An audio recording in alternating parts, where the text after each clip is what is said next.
O legal dessa aula é que eu adoro esse tema. Então, eu não ia perder de jeito nenhum a aula de hoje. Ontem eu tive um problemão, não sei se alguns de vocês está na outra disciplina. Queimou, fundiu, deu um curto-circuito no cabo de luz aqui entre o poste e a minha casa. E aí foi uma confusão, porque eu tive que chamar tanto a SEA quanto um eletricista, porque um ficava jogando serviço para o outro, dizendo que a culpa era do outro. Então, eu fiquei sem luz, eu não consegui dar aula até a tarde, eu fiquei sem energia elétrica o dia todo em casa, só foi restaurar umas 3h30 da tarde. E aí, galera, fala, Thiago, fala, Ana. Fala, professor. Oi, Maísa.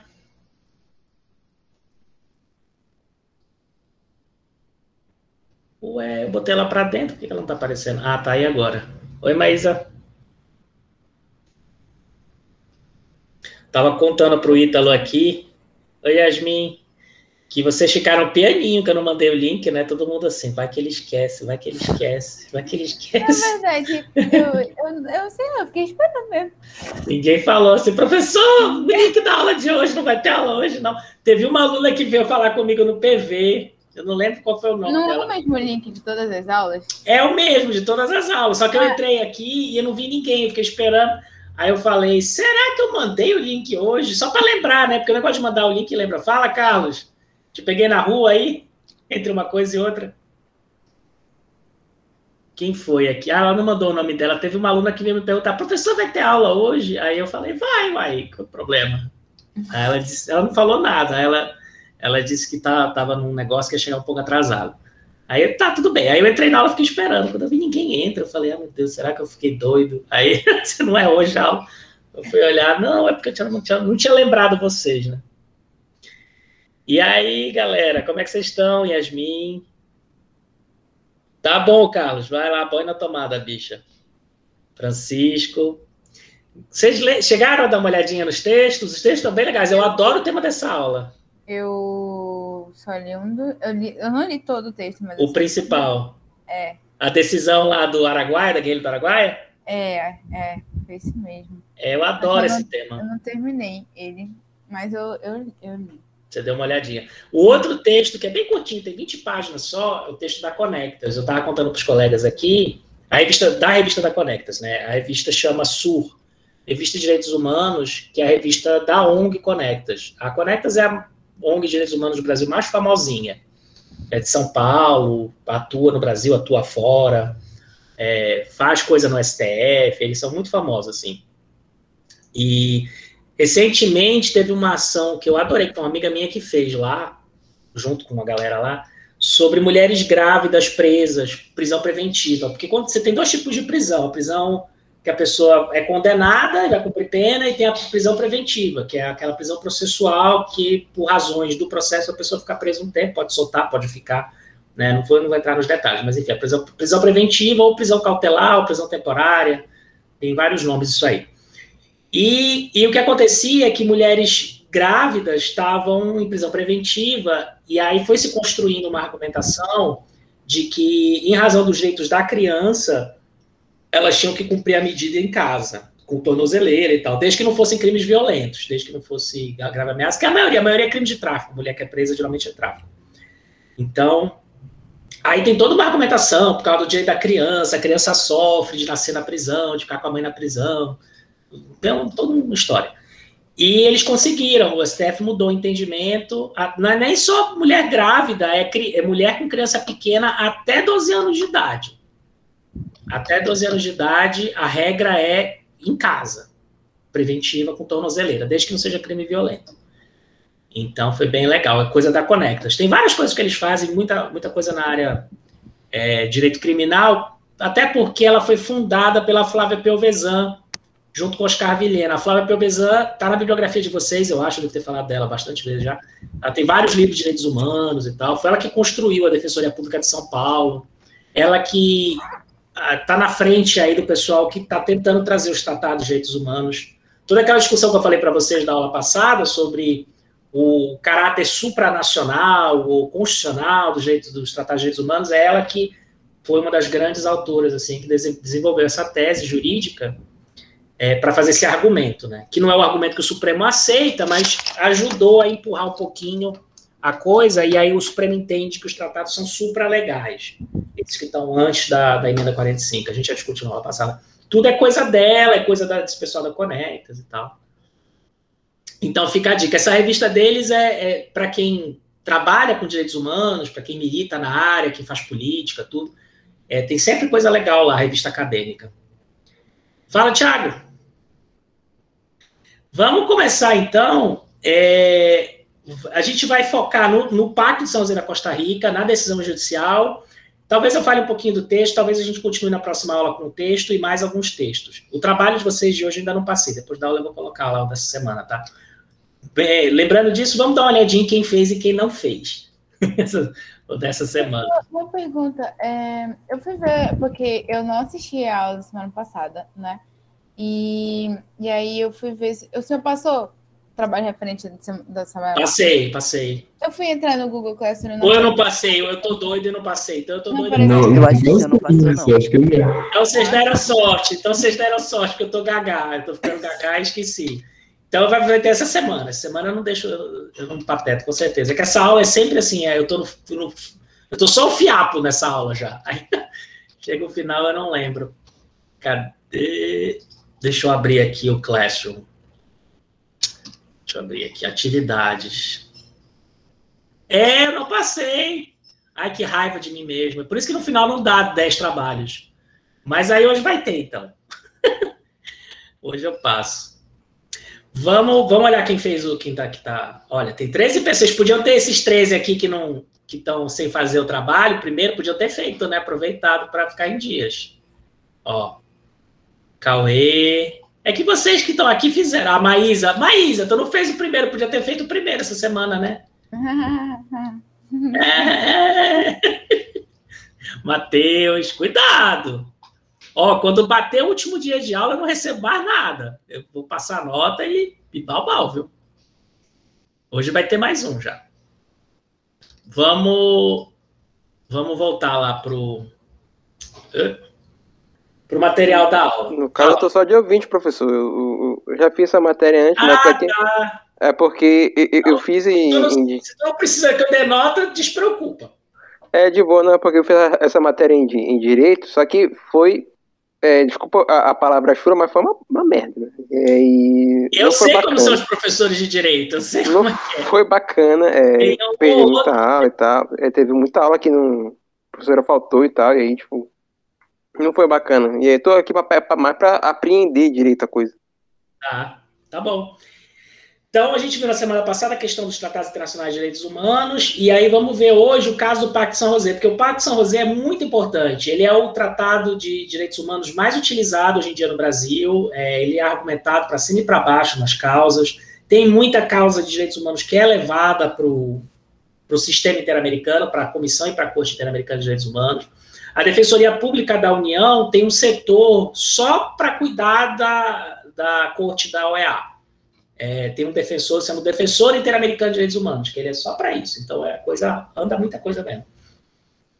Vamos olhar o contexto do tratado, vamos dar uma olhada nos requisitos de admissibilidade, na estrutura do sistema interamericano, o que a comissão faz, o que a corte faz, e depois a gente vai entrar com detalhes na questão da admissibilidade das representações na comissão, que é o caso da Guerrilha do Araguaia, inclusive, que é discutido ali. A gente vai continuar tratando desse tema, acho que mais nas próximas 2 aulas, pelo menos, porque tem muita coisa aí, tá? E muita coisa que dá para fazer, muita coisa prática, muita coisa rolando em relação a esse tratado especificamente. Muita coisa que desafia a questão da soberania nacional. A questão, por exemplo, do prisão civil por dívida foi um caso que nasceu do Pacto de São José da Costa Rica, que o Supremo estabeleceu aquela decisão que diz que tratados internacionais de direitos humanos que forem aprovados não pelo sistema da emenda 45, mas que forem aprovados, ou tiverem sido aprovados antes da emenda 45, tem caráter supralegal, né? E, enfim, tudo isso daí vem da discussão do pacto. Se a gente olhar o Pacto de São José da Costa Rica, deixa eu abrir, vocês estão vendo ele aí, né? Convenção Interamericana. Se tiver muito pequeno, fala que eu aumento. É muito pequeno, professor. Então, Melhor, né? O contexto do Pacto de San José, ele é de 69, ó. É o contexto da Guerra Fria. O governo Jimmy Carter, foram os americanos que empurraram isso aqui. Os americanos estavam sendo super criticados em razão de financiarem os golpes de Estado na América Latina, de ajudarem os ditadores, justamente para evitar a tal da ameaça comunista. Sobre essas críticas, o governo de Jimmy Carter, se não me engano, foi o Jimmy Carter mesmo que fez isso, tentou mostrar que os americanos são liberais, que eles não são todos a favor dos governos autoritários, que, enfim, estavam tentando virar a página um pouco aí. Então, eles pressionaram para a aprovação desse tratado aí. Eles mesmos não assinam o tratado, tá? Eles botaram para a gente assinar. Ao mesmo tempo, esse tratado é muito legal porque ele traz várias questões de direitos humanos, né? E depois foi criado a corte, a comissão que a gente vai ver. O contexto da Guerra Fria, existia muito uma discussão sobre o que eram direitos individuais fundamentais e o que era necessário para o exercício da democracia. Os americanos defendiam que direitos fundamentais são os direitos liberais clássicos: direito à vida, associação, representação, participação política, chamados direitos civis e políticos que vocês conhecem já, de outras aulas e tal. São aqueles direitos que demandam posturas negativas do Estado em relação ao cidadão. Não, são coisas que o Estado não pode fazer. Enquanto que o bloco soviético e os comunistas defendiam que democracia e direitos fundamentais eram mais do que isso, que era necessário você ter igualdade material, essencialmente, né? Distribuição de renda, meio ambiente e outras coisas aí que a gente tem na nossa Constituição hoje em dia e que estavam nessa pauta, nessa discussão. Como eram os americanos que estavam fazendo o tratado, eles não quiseram que fosse incluído essas coisas, mas por causa de muita briga dos grupos de direitos humanos da América Latina, foi incluído direitos sociais também. Mas olha o que foi incluído direitos sociais. Deixa eu começar para mostrar por alto para vocês aqui. Vocês estão vendo direitos civis e políticos, né? Artigo 3, artigo 4, artigo 5º. Olha o tanto de coisa aqui. A gente vai já olhar eles. Garantia judicial, direito à defesa, princípio da legalidade, da retroatividade. Esse vai ser importante para o caso de hoje, tá? A gente não vai ler todos aqui, mas é aquela carta clássica de direitos humanos, tá? Olha, a confissão do acusado só é válida se feita sem coação. A pessoa tem direito a recurso judicial, a contraditório, ampla defesa. Tem aquela coisinha bonita, liberal, que a gente sabe. O processo penal deve ser público, o princípio da legalidade, indenização, liberdade de consciência e religião, bom de pensamento e expressão, tarará. Vai descendo. Direito à reunião, liberdade de associação, proteção à família. Isso aqui tem uma cara meio conservadora, tá? Né? Esse negócio de proteção à família deve ser protegida pela sociedade, pelo Estado. É reconhecido o direito do homem e da mulher contraírem casamento. Não fala casamento homossexual aqui, mas é década de 70, tá? Essa discussão, inclusive, aparece na nossa Constituição também, no julgamento do Supremo, só para fazer um parêntese aqui rápido. No julgamento do Supremo, que reconheceu a união homoafetiva como uma união familiar, constitucional, né, que as pessoas têm direito a casar, mesmo não sendo homossexuais, o texto da Constituição é igual esse aqui. A Constituição fala homem e mulher. A Constituição, de propósito, não fala homem, mulher e tal. E aí o Supremo aqui tem toda uma argumentação para tentar desconstruir essa ideia de que casamento e família é só coisa do homem com a mulher. Né? Mas está aparecendo aqui também, olha. É uma coisa bem curiosa, né? Porque hoje em dia isso aqui é visto com maus olhos. Apesar de, na época, isso aqui era um grande tratado de direitos humanos, mas aqui, se colocasse um negócio desse no tratado assinado hoje, o pessoal ia reclamar. Mas, enfim, o casamento não pode ser celebrado sem o consentimento, aquela coisa de casamento forçado que ainda existia, ainda existe em alguns lugares, né, da América Latina, até dos Estados Unidos, eu aposto que os caras obrigam a casar às vezes. Então, enfim. Direito ao nome, direito da criança, isso aqui a gente usa direto na defensoria, porque as pessoas precisam mudar de nome e aí o documento está com problema e a gente precisa argumentar que a pessoa tem direito a ter um nome para tirar os documentos dela, né? E aí tem que mudar o registro e tudo, a gente usa muito esse artigo aqui. Direito à nacionalidade, para aqueles que são apátridas, você pode argumentar essas coisas aqui em casos de pessoas que estão buscando asilo e tal. A propriedade privada, mostrando a carinha dela aqui. Isso aqui não é, né, não tem nada a ver com direitos humanos. Isso aqui é coisa do capitalismo mesmo. Necessariamente. Né? Direitos políticos, proteção. Acabou. Aí vamos ver os direitos sociais agora. Acabou. Artigo 26. Tá aqui. Direitos econômicos, sociais e culturais. Isso aqui não é... Os americanos não gostam muito de colocar isso aqui como direito fundamental. Mas aí, por muita briga, eles fizeram um artigo falando em desenvolvimento progressivo. O que é que significa? Significa que você não pode judicializar esses direitos, porque esses direitos dependem de política pública, portanto, né, os estados comprometem-se em adotar as providências para tentar progressivamente a plena efetividade dos direitos que decorrem das normas econômicas, sociais, ou seja, essas coisas não são aplicáveis imediatamente, é o que a gente entende desse artigo, tá? Enquanto que os demais, a gente pode todos brigar para obrigar o Estado a cumprir. Esse aqui, o entendimento é que não pode ser obrigado a cumprir e tal. Isso aqui é coisa de comunista para os americanos. Mas eles botaram nesse sentido. Inclusive, tem um texto sensacional da época de um autor, filósofo político chamado Isaiah Berlin.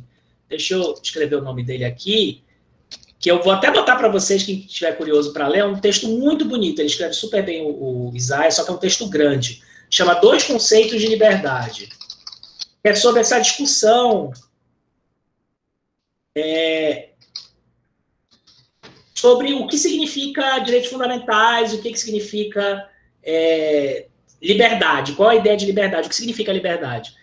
E aí ele coloca dentro desse debate, dessa discussão, se liberdade são só direitos civis e políticos, ou se liberdade constitui também direitos sociais, de mudança, de reforma, né, na propriedade privada e tudo. E aí ele vai mostrar as duas visões do pensamento moderno sobre esse assunto. Uma diz que essa liberal, que diz que os direitos são liberdade, é liberdade contra o Estado, liberdade negativa, ele chama, e a outra é a ideia de liberdade positiva, que veio da Revolução Francesa, que é a liberdade de participar da política e gerir os rumos da nossa vida e, portanto, fazer leis que redistribuem renda, sei lá, o que seja. Mas dentro dessa discussão sobre liberdades negativas versus liberdades positivas, tem um texto mais recente, um livro, na verdade, que chama The Cost of Rights. Eu tenho ele até aqui em casa. Tem em português, tá? O Curso dos Direitos, acho que eu tenho ele em português aqui. De dois autores que chamam Cass Sunstein e Stephen Holmes. O livro é muito legal. O Sunstein era assessor do Obama, inclusive, para direitos humanos. Ele trabalha no governo americano. Eles são super conhecidos lá nos Estados Unidos. É sobre esse argumento, mas eles quebram o argumento. Eles mostram que mesmo os direitos chamados liberais clássicos, direitos negativos de proteção do cidadão contra o Estado, demandam política pública. Todo direito demanda política pública. Né? Se você quer realizar o direito à igualdade social, você precisa fazer distribuição de renda, fazer política pública contra a pobreza. Se você quer fazer política ambiental, você precisa fazer política pública para preservar o meio ambiente. E se você quiser fazer política para preservar a liberdade do cidadão contra a violência, você precisa gastar dinheiro com polícia, você precisa gastar dinheiro com o judiciário, com prisão. Né? Todo direito demanda política pública. Não, porque o argumento era esse, os direitos negativos não demandam políticas públicas. Você pode judicializá-los porque, na verdade, eles dizem respeito à proteção do cidadão contra a ação opressiva do Estado. Então, você pode, né, proteger o cidadão via judiciário porque não demanda nenhuma política pública. Eu posso entrar com uma ação se uma pessoa está sendo violada na sua liberdade pelo Estado, por exemplo, uma prisão ilegal, eu posso entrar com uma ação para mandar soltar essa pessoa. Os direitos sociais, direito ao trabalho, direito à previdência, direito à igualdade, essas coisas, essas aí precisam de dinheiro. E aí você teria que fazer uma política pública, e as políticas públicas dependem das escolhas democráticas, né, pelos eleitores e pelos políticos eleitos. O judiciário não pode intervir nisso. Esse é o argumento, tá? E o Cass Sunstein e o Stephen Holmes quebram esse argumento, demonstrando que todos os direitos precisam de política pública. Todos os direitos custam dinheiro. Por isso que é the cost of rights, o custo dos direitos. Todo direito, então não tem essa diferenciação, não faz o menor sentido. Né? Esse é o argumento deles. Mas vamos voltar para o Pacto de San José. Aí no Pacto de San José, cadê aqui? Então, esses são os direitos, tá? É isso que os estados acordaram de cumprir.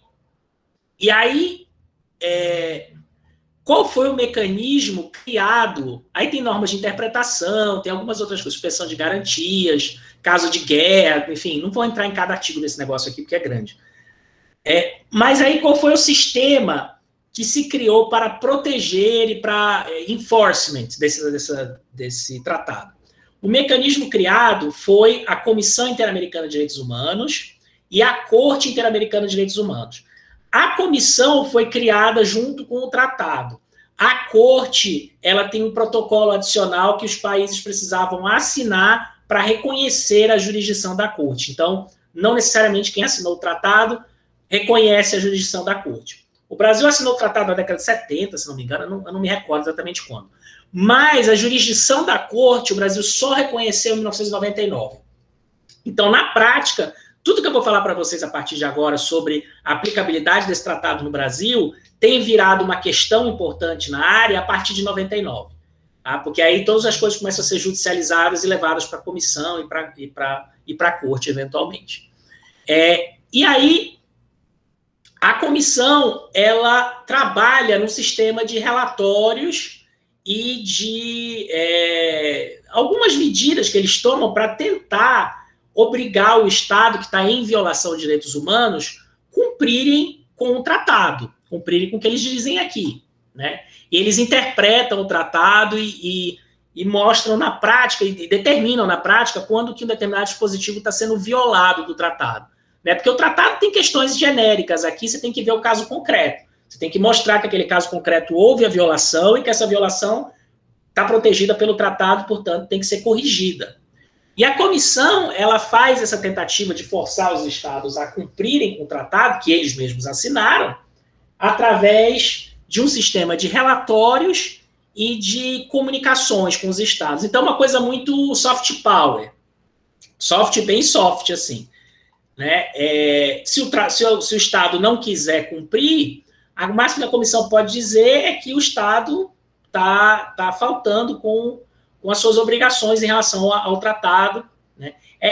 O tratado do Pacto de San José, a comissão e a corte são ligados ao EA. Tá? Tudo isso daí está dentro do sistema da OEA, na Organização dos Estados Americanos. A comissão fica na Costa Rica, tá? Tanto a comissão quanto a corte, se não me engano, são na Costa Rica. A corte eu sei que a comissão deve ser também. Tá. Então, a comissão faz isso. Quem pode representar na comissão? Quem pode chegar na comissão e falar, está tendo uma violação de direitos humanos no meu país e eu preciso que seja feita alguma coisa? Os estados, por óbvio, né? O Brasil pode reclamar da Argentina, a Argentina pode reclamar do Chile pode reclamar do Panamá, e por aí vai. Mas, mais do que isso, qualquer cidadão de um país membro, né, que faz parte da OEA, que assinou o tratado, qualquer país que assinou o tratado, ou qualquer organização social registrada em um país. Então, qualquer ONG. Isso exclui órgãos estatais. Então, o Ministério Público não pode representar na Comissão Interamericana de Direitos Humanos, por exemplo. Que é uma coisa engraçada, porque hoje em dia o Ministério Público faz muita coisa em relação a direitos humanos também, né? Porque o nosso sistema jurídico criou dessa maneira.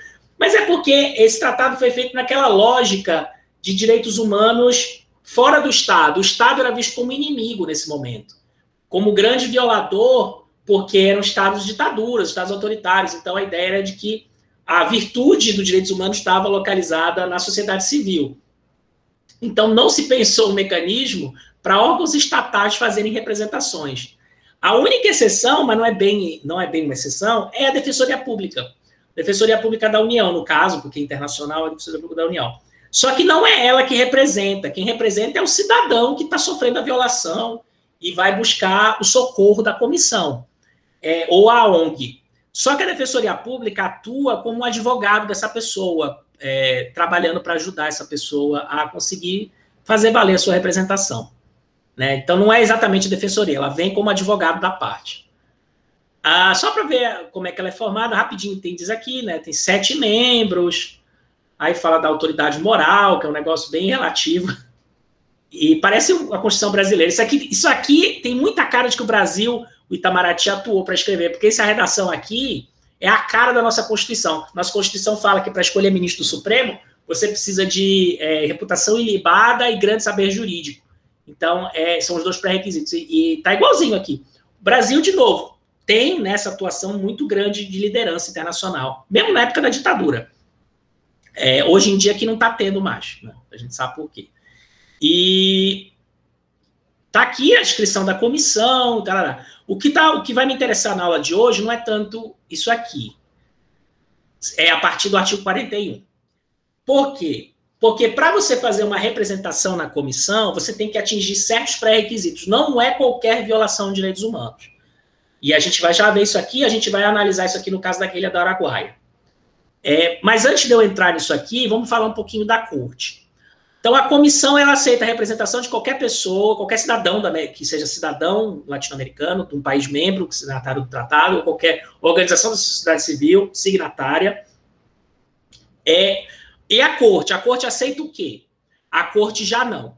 A corte, ela só aceita processo. Aí na corte já não é mais representação, na corte já é processo, já é ação judicial mesmo. A comissão, ela não condena. A comissão, como eu disse, ela faz relatórios, ela faz sugestões, pedidos de melhoria, é uma coisa muito mais sugestiva. A corte não, a corte ela dá decisões, então ela condena o país membro. Ela diz que o país membro está em falta, que realmente o país membro violou o tratado, que o país não está cumprindo o tratado, né? Tudo isso daí. E aí você pensa, qual é a diferença? Afinal de contas, se a corte condena, quem que vai cumprir a condenação? Acontece que os judiciários dos países, os sistemas jurídicos, políticos dos países que assinaram o tratado, incorporam essa normatividade às burocracias estatais e forçam o poder público a cumprir o tratado, a cumprir a decisão. Então, uma decisão da Corte Interamericana, ela não cai em ouvidos surdos. Ela realmente tem um poder de pressionar o governo a corrigir o problema, de alguma maneira. Pode ser que ele não corrija de todo, pode ser que não seja resolvido o problema imediatamente, principalmente se o governo é um governo que é contra a decisão da corte. A gente vai ver na frente o caso da usina de Belo Monte, que não foi uma decisão da corte, foi da comissão, mas que é um caso onde o governo Dilma não queria implementar o entendimento da comissão em relação a Belo Monte, então aquilo ali foi feito muita pressão para evitar o cumprimento. Mas mesmo que seja contra, e se for uma decisão da corte, a burocracia estatal ela força o governo a tentar cumprir, né? Via Ministério Público, via Defensoria, via Judiciário, via os próprios órgãos, dependendo da situação, do Poder Executivo. Aí porque já tem uma decisão. O Ministério Público e o Judiciário, eles não atuam na comissão e nem na corte. Mas quando a corte dá uma decisão, essa decisão volta para o Brasil. E aí, como vocês viram na nossa Constituição, a gente recebeu o tratado e a gente tem que respeitar o tratado. E o tratado fala que a corte decide. Então, o nosso Judiciário e o nosso Ministério Público pegam essa decisão da corte, ou a Defensoria Pública, e outros atores políticos, jurídicos, pegam a decisão da corte e vão pressionar o Judiciário brasileiro para dar ordens para cumprir de alguma maneira aquela decisão. A gente vai ver isso mais para frente, tá? Quando essas coisas voltam para o Brasil. Então, isso para dizer para vocês, tem dentes o negócio. A comissão não tem muito dente, não, mas tem, mas não é tanto. Agora, a corte, quando ela decide, ela condena. Então, o peso é muito mais forte. E aí, quem pode, processo, aqui é na comissão, processo na comissão. Aí a corte, tá aqui a corte. São 7 juízes dos Estados-membros, eles têm mandato. Cadê o mandato deles? Não lembro aqui, mas tem de tempos em tempos eles podem ser trocados. Tem as regras aqui de escolher eles, tá? Não interessa tanto isso pra gente. E aí, inclusive, tem um autor de direitos humanos, Cansado Trindade, que é um brasileiro que foi orientador da Piovesan, inclusive, que ele foi juiz na Corte Interamericana, Cansado Trindade, um brasileiro muito conhecido na área de direitos humanos, tem vários livros aí. Então, ela produz decisões e tal. Quem é que atua na corte? Aqui o artigo 61, olha. Somente os estados e a comissão. Então, as pessoas diferentes da comissão não podem representar na corte. A corte ela só aceita ações por parte dos estados parte e da própria comissão. A comissão funciona tipo como um ministério público, né? Se você reclama lá, representa lá, no Brasil funciona assim também. Você pode descobrir algum caso de corrupção, você pode representar lá no Ministério Público. Aí a comissão vai analisar, vai tentar corrigir o problema, vai pedir informações do estado parte. Olha, chegou uma pessoa aqui reclamando que tal coisa está acontecendo. É verdade? Aí o Estado vai responder através do Itamaraty, através da Advocacia da União. E aí, se a comissão entender que o problema não foi solucionado a contento, ela entra com uma ação na corte. Aí a corte vai julgar o caso, tá? Só para eu queria falar um pouquinho da corte. Vamos voltar agora na comissão, porque o caso de hoje é sobre o artigo 41 e seguinte. Então, na comissão, qualquer pessoa pode. Mas qualquer pessoa pode em que situação? Vamos ver aqui. Só para vocês verem aqui o que a comissão faz. Olha, estimular a consciência, formular recomendações, preparar estudos ou relatórios, solicitar aos governos, atender às consultas, atuar com respeito às petições. E o mais importante de todos é esse relatório anual, que eles mostram as violações que estão sendo feitas nos países. Sempre tem relatório anual, que nem a ONU, lembra que tem os relatórios anuais da ONU? Ela faz aqui um relatório anual para cada país. Então, vocês veem com uma coisa muito leve. Vamos comparar com a corte rapidinho, antes de eu voltar lá no nosso caso. Peraí. O que a corte faz? Vamos achar aqui. Quórum, competências.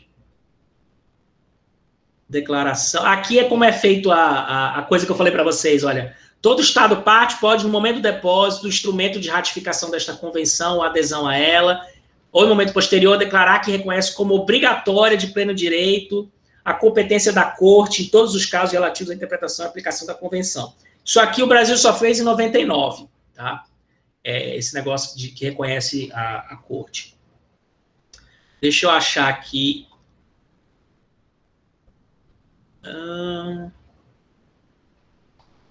A corte tem competência para conhecer de qualquer caso relativo à interpretação e aplicação. Quando decidir que houve violação de um direito ou liberdade protegidos nesta convenção, a corte determinará que se assegure ao prejudicado o gozo do seu direito ou liberdade violado, determinará também, então ela determina, você viu, os verbos são importantes. Os verbos usados lá na comissão solicitará, fará relatório, não sei o que, aqui determina o verbo, né, se é procedente ou não. Em casos de extrema gravidade e urgência, a corte pode tomar medidas provisórias, né, medidas liminares, como a gente chama na justiça brasileira, quando for caso de urgência, grave reparação, perigo. Então, antes dela dar a sentença, ela pode dar uma medida provisória, que é o equivalente a uma liminar aqui no Brasil.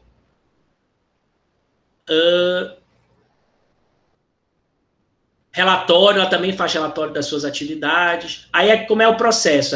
O processo lá. Sentença, olha, ela faz sentença, olha a palavra que está sendo utilizada aqui. Lá na comissão, ninguém fala em sentença, aqui é sentença. Sentença é um negócio pesado, tá? Ela é definitiva e inapelável. E aí, quando ela sentencia, o país é constituído em mora em relação ao tratado. Tá? De acordo com o nosso direito brasileiro, a sentença da corte ela não está acima da sentença do STF. A última instância de interpretação do direito no Brasil é o Supremo Tribunal Federal. Ele não aceita nenhuma outra instância judicial por tratado ou o que quer que o valha, que interprete o direito brasileiro e a Constituição brasileira por cima dele. É ele que é a palavra final. Mas o que a corte faz é dar uma interpretação sobre o tratado e que o Brasil, ou o país que seja, está em falta com o tratado. Então, no entendimento da corte, o Brasil está devendo que seja solucionado um problema porque ele está em contradição com o tratado. Tá? Mas ela não diz nada sobre o direito brasileiro, ela não interpreta o direito brasileiro. A comissão e a corte, elas são instrumentos de proteção do tratado e do Brasil em relação à comunidade internacional, não em relação ao direito brasileiro. Agora, se o judiciário do Brasil pode pegar uma decisão da corte e querer aplicar aqui, se o juiz entender que vale. Mas o último intérprete do direito brasileiro é o Supremo Tribunal Federal. Não tem nada acima do Supremo, tá? De acordo com o nosso direito nacional. Vamos voltar lá para o que interessa da aula de hoje, que é o ponto não é o artigo 41, mais para baixo. É o 46. Então, vamos lá. O que diz o artigo 46? Para que uma petição ou comunicação apresentada de acordo com os artigos 44 e 45, que é quando uma pessoa vai lá na comissão e fala, está tendo uma violação de direitos humanos, eu estou sofrendo, seja admitido pela comissão, será necessário. Isso aqui que a gente chama no direito de requisitos de admissibilidade. Quais são os requisitos de admissibilidade de uma representação? A. Que hajam sido interpostos, esgotados, os recursos da jurisdição interna, de acordo com os princípios de direito internacional geralmente reconhecidos. Então, o primeiro pré-requisito, a pessoa não pode ir direto na comissão. Ela tem que tentar o judiciário do país dela. Ela precisa entrar com uma ação judicial, ela precisa entrar com recurso, ela tem que esgotar os recursos internos. Segundo, que seja apresentado dentro do prazo de 6 meses, a partir da data em que o presumido prejudicado em seus direitos tenha sido notificado de decisão definitiva, ou seja, depois que o judiciário daquele país der uma decisão definitiva, a pessoa tem 6 meses para entrar com a representação dela. C, que a matéria da petição ou comunicação não esteja pendente de outro processo de solução internacional, é o que a gente chama de... Como é o nome da palavra?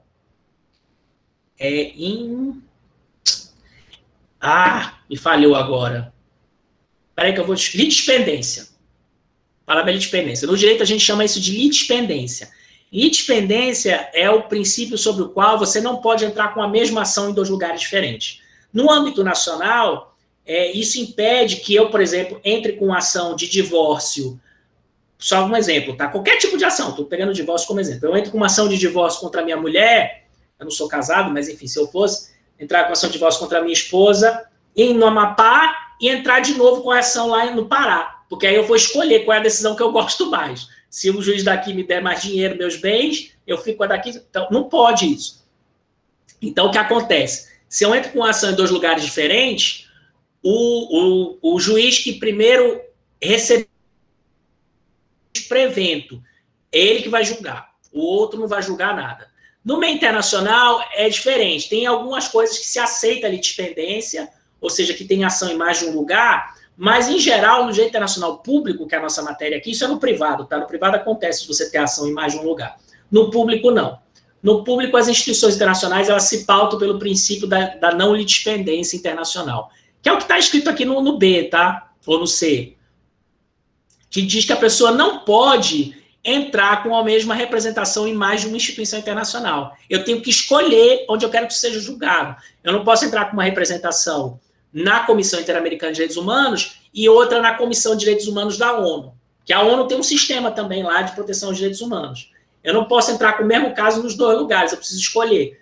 E aí, porque senão o Estado vai falar, ele vai dizer, não, a pessoa já entrou com uma ação, essa mesma representação em outro organismo internacional, então ela não pode mais entrar com essa representação aqui. Aí a comissão nem conhece do problema, a comissão fala que não vai entrar no mérito, porque isso já está sendo trabalhado em outro lugar. Item C, item D, que no caso do artigo 44, esse é fácil, né? Nome, nacionalidade, profissão, domicílio, assinatura, isso aqui é questão puramente procedimental. O que importa são esses 3 aqui primeiros. E o que a gente vai discutir com mais detalhe nessa aula, que é o que mais dá problema, é o A. Por que esse negócio de esgotar os recursos de jurisdição interna dá problema? Porque a parte vai sempre dizer que você ainda pode recorrer, porque o judiciário brasileiro é kafkiano. Você pode entrar com recurso, ficar 300 anos com recurso na justiça brasileira. Né? Tem várias formas que você pode recorrer, mesmo depois de transitado em julgado e tudo. Então, o Brasil, a Procuradoria da União vai dizer, não se esgotaram ainda os recursos internos, ainda cabe agravo, embargos de agravo de não sei o quê. E a pessoa não quis dar entrada, então não se esgotou ainda. Entendeu? Então, isso aqui dá problema. O outro problema que dá não está aqui, mas está lá em cima, que é um pré-requisito, assim, de natureza óbvia, que não está aqui, mas está em outro ponto desse tratado e está em qualquer tratado de direito internacional, que é o chamado princípio da anterioridade. O tratado, uma vez ele assinado e reconhecido a jurisdição da corte, vale para dali para frente. Né? Você não pode culpar um país ou reprimir um país por não estar obedecendo um tratado relativo a uma coisa que ele fez antes da assinatura do tratado. Né? Porque isso viola o princípio da anterioridade. A anterioridade ela existe no direito de várias formas, mas a mais óbvia delas é no direito penal. Hoje, ou foi ontem, foi sancionada uma nova lei criminal na área de direitos humanos, inclusive, super interessante, que é a lei que criminaliza o assédio às mulheres em particular. Eu não vou lembrar direito o nome da lei, foi sancionada hoje ou foi ontem, inclusive pelo Bolsonaro, que é um negócio esquisito, né? Mas, enfim, ele está tão fraco que até violência contra a mulher ele tá fazendo lei agora. Que é uma lei que fala, é um crime. Se a pessoa perseguir uma mulher, eu tenho uma amiga que está até passando por isso, a Eluana, ela é meio conhecida porque ela é assessora do Randolph, está na política aí, a Eluana Quintas. Ela fez... Vocês viram os cartazes do Bolsonaro aí na rua, fora Bolsonaro? Vocês viram os outdoors? É ela que está montando isso aí. Ela fez uma vaquinha com a galera e fizeram os outdoors. E aí um monte de policial começou a ligar e ameaçar ela. Gente que... Não só policial, mas... enfim, várias pessoas, mas tem policial também. Ela sabe porque ela também é agente penitenciária, ela pede logo a patente, o número do cara e quem é o comandante dele, que ela vai ligar para reclamar. Mas, enfim, agora isso é crime. Né? Só que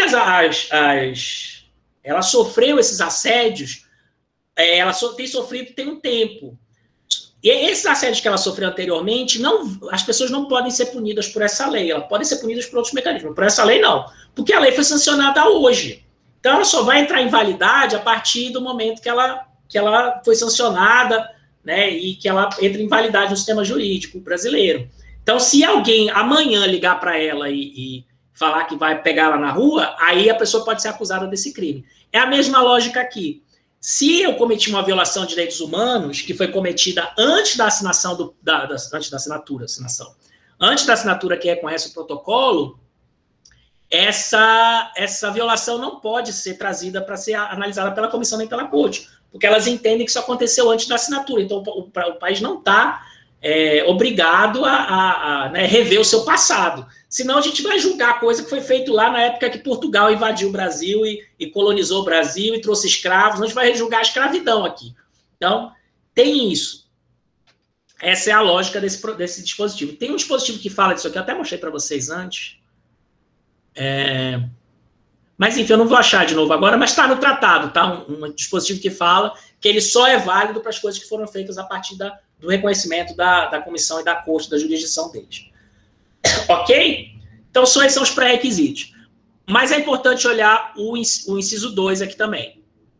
Olha o que fala o inciso 2 do tratado.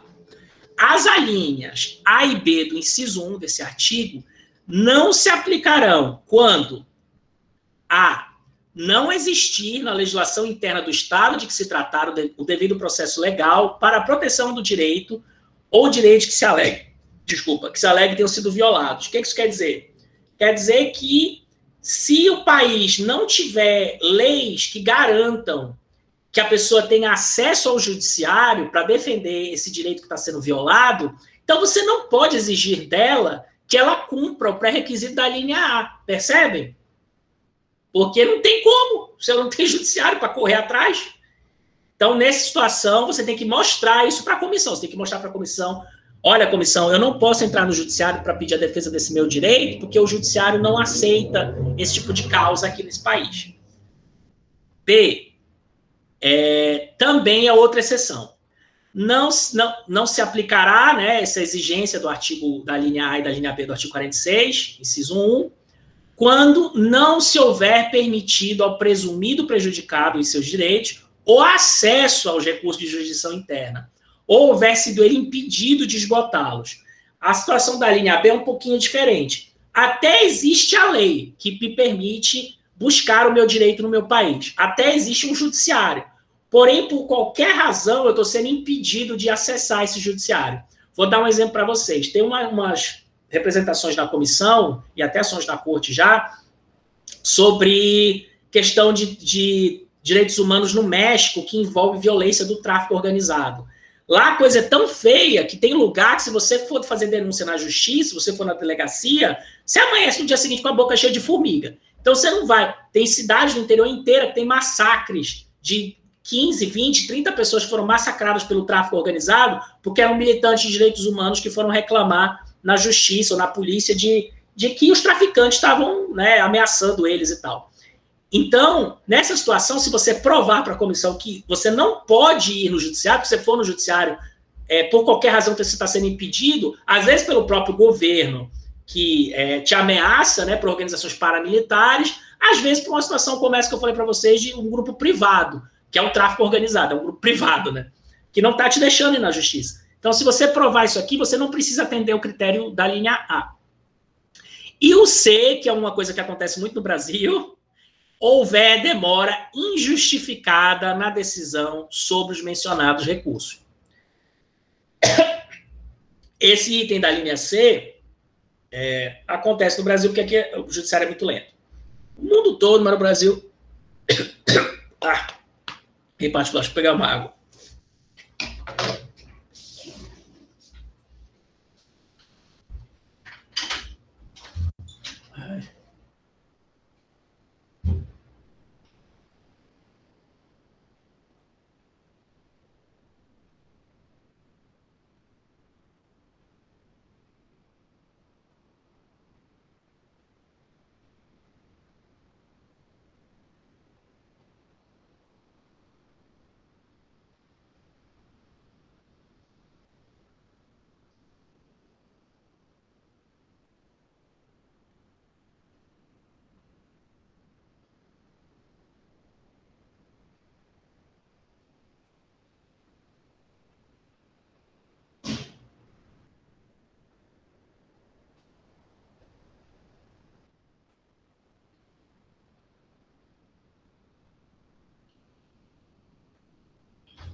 Voltando. Peguei um suquinho de limão aqui. Estão lendo aí, né? Aproveitem para olhar o que está na tela. Então, se tiver uma demora injustificada, você também pode afastar a questão das linhas A e B do inciso 1 do artigo 46. O que é uma demora injustificada? Não sei. A comissão vai decidir caso a caso. Que ela entender que seja uma demora injustificada. De qualquer forma, você tem que tentar mostrar isso para eles. Então, são esses pré-requisitos, tá? Que eu queria que vocês tivessem em mente. Aí, se isso tudo for aceito, a representação vai andar na comissão, a comissão vai pedir uma resposta do Estado-membro, perguntar o que está acontecendo, que se manifesta, no caso do Brasil, pelo Ministério das Relações Exteriores, e especificamente pela Procuradoria da União, tem procuradores da União que trabalham no Itamaraty, eles que vão responder isso aqui, quando vem a acusação, né? Geralmente para defender o Brasil, para dizer, não é bem assim, a gente não está cometendo a violação e tal. Aí a briga se coloca aí. O caso de hoje, que eu separei para vocês, é o caso da guerrilha do Araguaia. A Corte Interamericana tem 11, se não me engano, decisões, sentenças contra o Brasil desde 99. A Corte, quando chega na Corte o caso, ela reanalisa esses critérios aqui todos. Então, quando chega a representação na comissão, a comissão avalia isso aqui. Se ela entende que estão presentes esses pressupostos, e ela dá prosseguimento ao caso. E entra com a ação na Corte. Chega na Corte, a Corte também vai avaliar isso aqui de novo. Ela faz uma segunda avaliação do que a comissão decidiu. Nunca vai contra o da comissão, tá? Mas isso é avaliado de novo.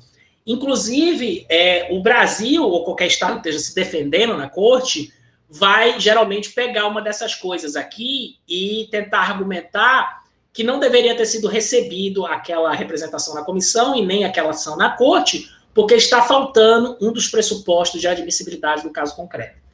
Na guerrilha do Araguaia, são 2 os argumentos que aparecem, que leu. O primeiro deles é a falta de esgotamento de recursos internos, no caso da guerrilha do Araguaia, vai se dizer que não se esgotaram os recursos internos, se não me engano. Eu não lembro exatamente, faz tempo que eu li, mas a gente vai olhar de novo agora. Esse caso eu já li e reli umas 10 vezes. E a segunda argumentação, essa eu lembro bem, é a de que não tem como você levar isso para a comissão, porque a guerrilha do Araguaia aconteceu na década de 60. O Brasil não era nem signatário do Pacto de São José da Costa Rica, alvará dado o protocolo adicional que reconhece a jurisdição da comissão e da corte, que foi só assinado em 99. Então não pode trazer essas coisas para ser tratados pela comissão. A comissão e a corte enfrentam esses argumentos trazidos pelo governo brasileiro para que não fosse discutido isso, porém, a comissão e a corte entendem afastar esses argumentos, mas elas têm que fazer uma argumentação para dizer, não, tudo bem, existe o princípio da anterioridade, mas nesse caso concreto a gente vai afastar pelas seguintes razões, né, que ela entende serem razoáveis. Mas é uma razoável que faz com que ela avalie para pedir para afastar, não no todo, né, mas em parte. Qual é o argumento que a corte usa? A gente vai olhar ali em detalhes, mas basicamente que, tudo bem, as violações aconteceram no passado. A guerrilha do Araguaia e as pessoas que foram exterminadas na guerrilha do Araguaia, que essa é a palavra. Se você não conhece a história da guerrilha do Araguaia, era uma guerrilha comunista, socialista, que tinha durante a ditadura brasileira, que operava aqui na Amazônia, no Tocantins, no sul do Pará, no interior, nesse pedaço aí, fazendo guerrilha, né, pegando, doutrinando as pessoas para lutarem contra a ditadura e fazendo ação armada, né, eles tinham ações armadas e tal. E essas pessoas foram pegas pela ditadura e foram desaparecidas, esses desaparecidas entre aspas eu estou fazendo aqui. Elas foram desaparecidas pela ditadura, até hoje não se sabe o que aconteceu com essas pessoas, os militares, né, sumiram com a documentação, tacaram fogo, não deixam olhar os arquivos, ninguém sabe onde está enterrado essas pessoas. Essas pessoas morreram, o governo brasileiro exterminou essas pessoas e desapareceu com os corpos, meio com o que fazia a ditadura argentina, mas num escopo bem menor. A ditadura argentina, a gente sabe, foi a mais violenta da América Latina, muito mais que a brasileira. Né? O que eles faziam? Eles botavam a pessoa para dar uma volta de avião, botavam no avião da aeronáutica, aí dava uma voltinha no Oceano Atlântico e abria a porta do avião e chutava a pessoa para fora. Então, hoje em dia, quando os argentinos brigam com os militares que querem saber o que aconteceu com os desaparecidos políticos, os militares falam, nem a gente sabe, porque não tem como achar. No caso da guerrilha do Araguaia, as pessoas foram enterradas, então tem um lugar onde elas estão. Mas até hoje ninguém sabe, né, o que aconteceu com elas e tal. Então, o argumento da... Fala, Rod. No caso, esse negócio de pegar uma pessoa e torturar ela em espaço internacional, no caso no ar, seria uma prática legal, certo? Legal entre aspas, óbvio. Não, porque depende do país. Se você fizer isso na Arábia Saudita, a lei da Arábia Saudita fala que não precisa nem levar no espaço internacional, pode fazer lá dentro mesmo. Depende do país. Não é porque em espaço internacional que é legal. Porque a pessoa que está cometendo a tortura, ela é um cidadão do país que está cometendo a tortura. Então, aquela pessoa está cometendo um crime. Né? Se eu sou brasileiro, atravesso a fronteira, vou para o meio do Oceano Atlântico e dou um tiro em você, Carlos, e te mato, eu não posso voltar para o Brasil e falar, tô no pique, matei no meio do mar, não importa, tô livre, isso não é crime. Não, porque eu sou cidadão brasileiro, o direito criminal brasileiro, ele me responsabiliza. Né? Esse negócio de lugar internacional não é válido necessariamente, não. Depende da legislação de cada país. Os Estados Unidos, a gente sabe que tem várias exceções. Né? Lá, né, se os militares que torturaram os presos em Guantánamo, eles estão isentos de serem punidos, porque foi ordem militar e tal, a legislação americana protege eles. E as pessoas, isso é mais importante, e as pessoas que foram torturadas não foram torturadas em solo nacional. E elas não são cidadãos americanos. Então, elas não têm direito, de acordo com a lei americana. Se elas estivessem em solo americano ou se elas fossem cidadãs americanas, aí seria um crime. Então, acho que a lógica que você está pensando é essa. Mas depende do direito de cada país.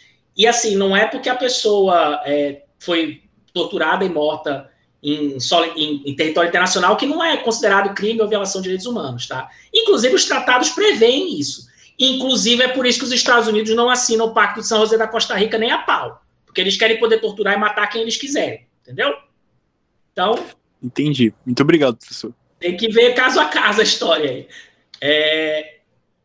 Mas vamos seguir aqui. Então, a guerrilha do Araguaia foi isso, tá? E foi solo nacional aqui mesmo, também ainda tem essa. Na época não era crime, os militares que mataram os brasileiros e torturaram, etc., fizeram isso com o aval do governo, de acordo com as nossas leis. Assim como os nazistas que mandaram as pessoas para a Câmara de Gás fizeram isso com autorização das leis deles.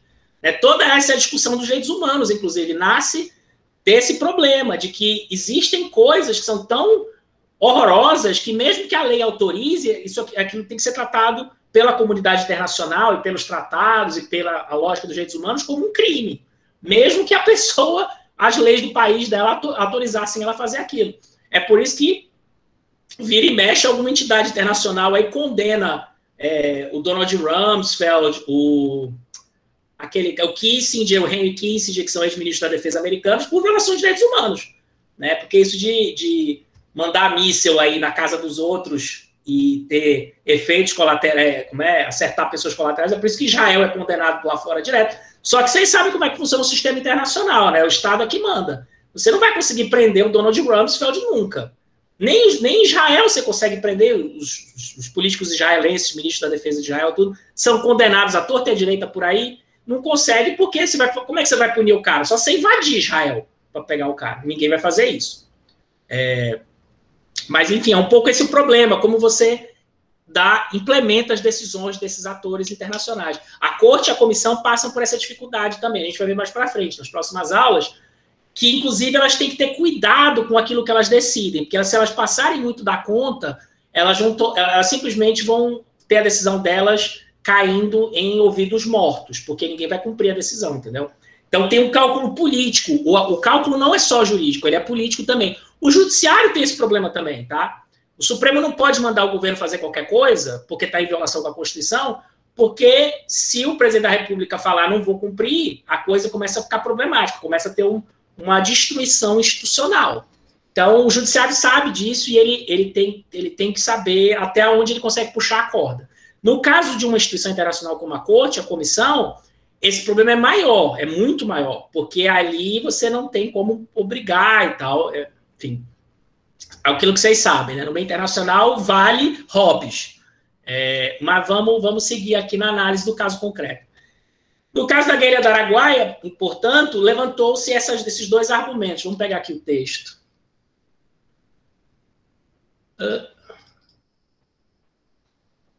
O texto da decisão. Aliás, deixa eu mostrar para vocês onde é que eu tirei, porque a gente vai começar a mexer com as coisas da corte. Esse é o texto da decisão, né?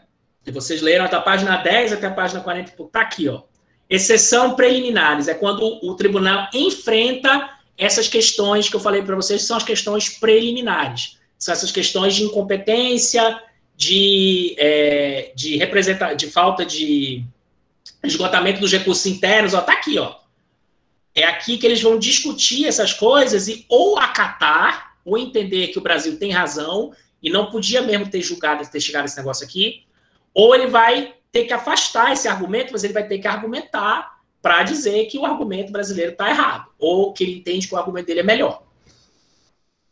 Depois aí tem o resto do caso, que felizmente não dá para a gente ler tudo, né? Vocês não têm tempo, são 325 páginas, mas depois ele vai discutir prova documental, se realmente a coisa aconteceu ou não aconteceu, né? Considerações prévias sobre os familiares, direito ao reconhecimento, né? Isso aqui é a parte mais importante do caso. Isso aqui é o que pauta, inclusive, a Comissão da Verdade no Brasil. Que a Comissão da Verdade não procura punir ninguém, até porque existe a lei de anistia, mas ela procura saber a verdade, saber o que aconteceu. Tem que, pelo menos, dizer o que aconteceu, quem matou, quem torturou, quem foi torturado, quem desapareceu, onde é que está o corpo, porque as famílias continuam sofrendo, tá? E a democracia brasileira continua, e de qualquer país que passe por uma situação dessa, continua maculada por um negócio desse.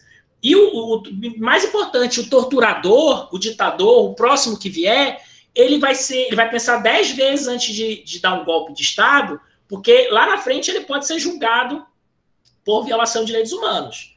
Então, se for um país que não pune ninguém, a pessoa fala, eu faço o que eu quiser, lá na frente eu peço anistia, e fica isso por isso, elas por elas. E saio rico ainda, porque esses militares todos encheram o cu de dinheiro no governo, tá? Com corrupção e tudo. A Transamazônica é um negócio horroroso, tanto dinheiro público foi desviado. Só esse pessoal da velha guarda que não estuda, que acha que governo militar é puro e casto e moral e correto e que não rouba. Militar rouba e rouba muito. Quando o governo autoritário, quando está tudo escondido, feito... Tem um vídeo do Greg News ótimo sobre esse assunto aí, brincando com essa história. Militar, claro que vai roubar. Olha a Covaxin agora, né? O que está acontecendo? Mas, enfim. Então, tem essa discussão sobre o direito a saber a verdade. Por isso que é direito ao reconhecimento. Não é para punir a pessoa que cometeu o crime, mas para saber o que aconteceu, quem que fez, o que aconteceu, cadê a pessoa que morreu. Aí, direitos e garantias judiciais à proteção, direito à liberdade de pensamento, todos esses direitos foram violados no caso da guerrilha do Araguaia. Esse é o ponto. E aí o tribunal vai mostrar como que isso foi violado. E as reparações, que é a obrigação de reparar. O que tem que ser feito? O que tem que ser feito para ser resolvido o problema? O que a gente vai trabalhar na aula de hoje, porque a gente não tem tempo de ver tudo, vai ser só essa parte aqui, tá? Que é como que uma representação é analisada. E esse caso é interessante porque lida com problemas muito, muito sérios numa representação, que é a questão da incompetência temporal e a questão da falta de esgotamento dos recursos internos. Tá? Essas outras aqui são questões menores, mas que eles têm que enfrentar também. Só para vocês terem um gostinho de como é que é feita essa argumentação. Então, o problema da incompetência temporal, eu não vou ler aqui para vocês tudo, mas enfim, resumindo o argumento, quem não leu, leia, é o de que, vamos na página 10 aqui, exceções preliminares, é o de que, como a coisa foi cometida nos anos 70, não pode ser julgado.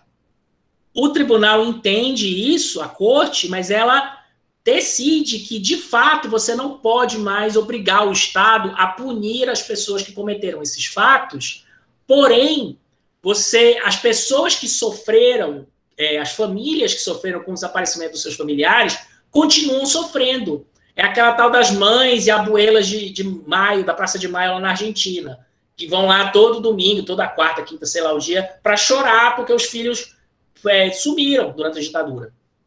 Essas pessoas continuam sofrendo e tiveram um desgaste horroroso na vida delas. Você imagina que é perder um filho, que é perder um pai, que é perder uma mãe para um regime militar. Então, em razão disso, o argumento é o seguinte: o fato aconteceu lá atrás, mas o sofrimento acontece todo dia. O sofrimento continua acontecendo. Ele perdura, ele existe depois da assinatura do tratado. Portanto, em relação ao dever de reparação, você pode condenar o Estado, que é o que eles fazem aqui no final, né? Por isso que é reparação. Obrigação de investigar os fatos, julgar, se for o caso, punir. Eles falam em punir, né? E de determinar o paradeiro das vítimas, e medidas de reabilitação, satisfação e garantia de não repetição, e indenização para as pessoas que estão sofrendo. Tá? Mas vamos ver. Aí, se vocês quiserem ler a argumentação, que é muito grande, eu não vou ficar. Mas é importante vocês perceberem que tem que ser feita essa discussão no processo, tá? Não é tão grande, não. Incompetência temporal, alegação das partes. Aí o Estado, Brasil, tá? Aqui é o Brasil. O Brasil alegou a incompetência da corte, isso que eu falei para vocês. A comissão faz um juízo de admissibilidade e ela entendeu que a demanda se refere unicamente às violações de direitos previstos na convenção que persistem depois do reconhecimento de competência em razão da natureza continuada do desaparecimento forçado, que são posteriores a esse reconhecimento. Foi isso que eu disse para vocês. O sofrimento continua. Então, tem competência. Vamos ver o que a corte fala. Só um pouquinho. O Brasil reconheceu a competência da Corte Interamericana em 98, 10 de dezembro. Pensei que era 99, mas 10 de dezembro de 98. E a sua declaração indicou que o tribunal teria competência para fatos posteriores a esse reconhecimento. Aquilo que eu disse para vocês. Né? Coisas antes, não. Com base, tarará, então ele vai, princípio da irretroatividade, a corte não pode exercer sua competência contenciosa para aplicar a convenção e declarar uma violação de suas normas quando os fatos alegados ou a conduta do Estado que pudesse implicar, né, sejam anteriores ao reconhecimento. Então, a corte entende isso. Por esse motivo, fica excluída a competência do tribunal a alegada execução extrajudicial da senhora Maria Lúcia Petit da Silva, que foi a família que levou a representação, tá? eles não estão julgando, é referido a um caso. É uma pessoa que te levou à representação, ou um grupo de pessoas, ou um grupo de familiares. Só que isso vai ter repercussão para todos, claro, né? Porque se decidir um para um, vai ser a mesma coisa para todos. Então, por isso que ela está falando só de uma mulher aqui, mas isso aqui é referente a todo mundo que teve familiar que sumiu na guerrilha. A esse específico que acharam o cadáver. Tem algumas pessoas que acharam os cadáveres. Cujos restos mortais foram identificados em 96, ou seja, 2 anos antes de o Brasil reconhecer a competência. Então, o argumento é que não podia. Então, aí ele está dizendo aqui, não pode mesmo. Né? A gente não pode julgar esse fato específico, a execução extrajudicial, cujos restos mortais foram identificados em 96. Porém, vamos ver o que ele diz a mais aqui. Ao contrário, em sua jurisprudência constante, esse tribunal estabeleceu que os atos de caráter contínuo ou permanente perduram durante todo o tempo em que o fato continua, mantendo-se sua falta de conformidade com a obrigação internacional. Em concordância com o exposto, a Corte recorda que o caráter contínuo ou permanente do desaparecimento de pessoas, forçado de pessoas, foi reconhecido de maneira reiterada pelo direito internacional. Então, é aquilo que eu disse para vocês. Eu não posso julgar o Brasil que matou as pessoas, mas eu posso julgar o fato de terem pessoas desaparecidas. É uma distinção muito sutil, mas ela é importante no caso concreto. Porque o desaparecimento continua. A morte foi um evento específico no tempo. A pessoa morreu em 1970. O desaparecido não, o desaparecido continua desaparecido. Então, ele vai entender aqui que você pode sim enfrentar essa questão. Tem outros julgados da Corte que, na mesma linha, tá? Não só em relação ao Brasil, mas em relação a outros países da América Latina. Falta de interesse processual. O Brasil alegou que a comissão reconheceu e valorizou. Aqui o Brasil vai argumentar que ele tem feito medidas para solucionar o problema. Isso sempre aparece, tá? Portanto, falta interesse processual. Ou seja, a parte não poderia ter ido reclamar porque o Brasil está tentando solucionar o problema. Se ele está tentando solucionar o problema, não existe violação. Se não existe violação, não existe interesse processual. Essa é a linha de argumentação aqui, tá? Essa não importa muito. Aí o Brasil vai falar da Comissão à Verdade, que foi criada, acho que no governo Fernando Henrique ainda, 95. Né? Mas que, na verdade, essa Comissão da Verdade não fez muita coisa. Foi fazer no governo Dilma, porque a Dilma, pessoalmente, foi torturada, e ela falou, não, a gente vai pegar esses filhos da puta, até onde a gente puder. E aí ela botou para trabalhar a Comissão da Verdade. Mas, enfim, o governo está argumentando aqui que tem a Comissão da Verdade, que tem a lei de acesso à informação, que as pessoas podem procurar essas informações e tal. Né? Na verdade, elas podem, mas conseguir elas não vão, porque não tem essa informação, ou então os militares não deixam você olhar. Mas, enfim, essa é a argumentação do advogado do governo brasileiro. Olha os casos onde foi feita essa exceção. Blake versus Guatemala, Padilha versus Pacheco, no caso anterior, tá? Esse está pequeno para vocês verem. Tem aqui os exemplos de outros julgados que estão na mesma linha, que se o dano persiste a capacidade da corte de julgar esses fatos.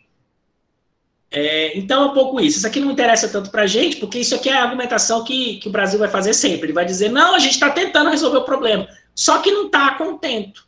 Né? A corte vai entender que isso aqui não resolve nada, que o que o Brasil fez até agora não resolveu o problema. Isso vai ser discutido de novo lá embaixo. Então, não interessa tanto. Vamos olhar o próximo. Falta de esgotamento dos recursos internos. Esse aqui é mais pesado, esse aqui é mais importante, e esse aqui aparece sempre, e tem a ver com esse problema que eu disse para vocês, que é o fato de que o nosso judiciário sempre cabe algum recurso. Né? A alegação das partes. Enquanto o caso esteve, recordou que a regra de esgotamento dos recursos internos impede que uma demanda internacional seja interposta antes que a vítima tenha esgotado os recursos internos. O Estado salientou que os representantes não haviam esgotado os seguintes recursos internos: a arguição de descumprimento de preceito fundamental, que está para ser julgado pelo Supremo, estava para ser julgado na época que não tinha sido ainda, a DPF 153. Se vocês estudaram Constitucional, vocês sabem o que é isso aqui. Eu não vou explicar a Constitucional para vocês agora, que não dá tempo, mas é uma ação no Supremo de controle de constitucionalidade muito difícil. Nessa ação se solicitou que a anistia concedido pela lei, essa aqui, não se estenda aos crimes comuns praticados pelos agentes da repressão contra opositores políticos. É uma das várias ações judiciárias brasileiras que tentam acabar com a lei de anistia para os militares, tá? Ela não diz que quer acabar com a lei de anistia, mas é isso que ela está querendo, porque ela fala que essa lei não se estenda aos crimes comuns, porque isso seria contra a Constituição. Só que a lei de anistia ela foi feita antes da Constituição, mas o Supremo já tem julgados que diz que ela foi recepcionada pela Constituição brasileira. O Supremo não quer mexer nesse negócio aqui, tá? Não quer ir atrás desses militares. Então, mas aí eles estão dizendo aqui que falta esperar o julgamento disso aqui. É porque tem várias ações dessas que discutem a lei de anistia, algumas foram julgadas, outras não. Mas os caras continuam entrando com outras ações para ver se consegue mudar o posicionamento do Supremo. Isso é comum, né? O pessoal que litiga na área. Você entra com uma ação, faz um argumento de um jeito, aí o Supremo não recebe. Aí você desenha o argumento de outro jeito e tenta puxar pelo outro lado, para ver se você consegue, de repente, uma decisão favorável. B.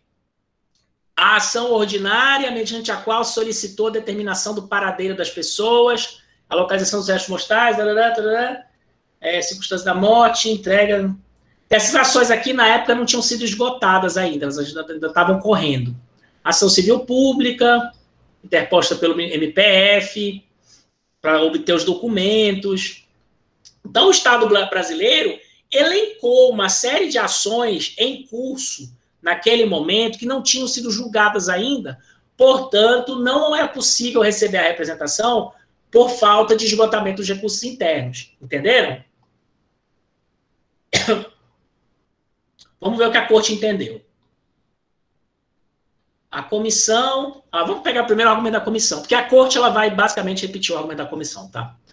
A comissão alegou que a questão do não esgotamento dos recursos internos foi devidamente analisada no relatório de admissibilidade, que é um relatório que a comissão faz. Afirmou que dos 3 eixos de argumentação do Estado, relacionados com a DPF, a CP, e as considerações específicas, são posteriores à data que expediu. Adicionalmente respeitos pelas pessoas.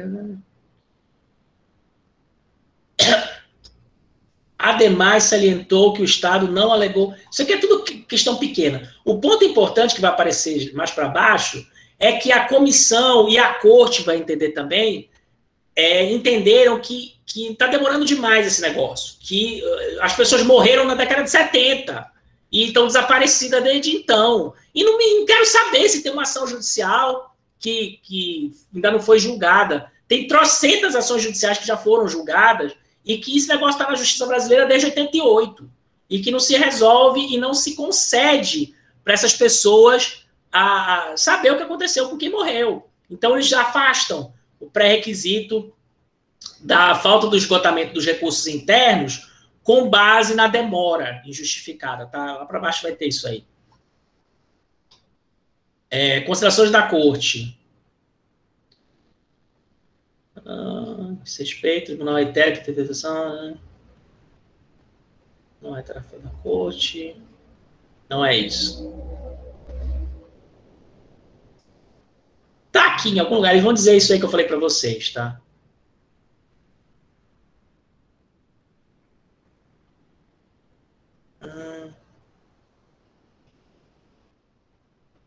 Peraí, deixa eu só achar aqui para mostrar para vocês. Ó, vamos pegar esse pedacinho aqui. Ao contrário, as alegações relativas à DPF, à ACP, a possibilidade de interposição de uma ação penal subsidiária e as diversas iniciativas de reparação foram expostas pelo Brasil pela primeira vez como parte de uma exceção, em sua contestação à demanda, aproximadamente 9 anos e 8 meses depois de adotada a decisão de admissibilidade. Ou seja, de maneira extemporânea.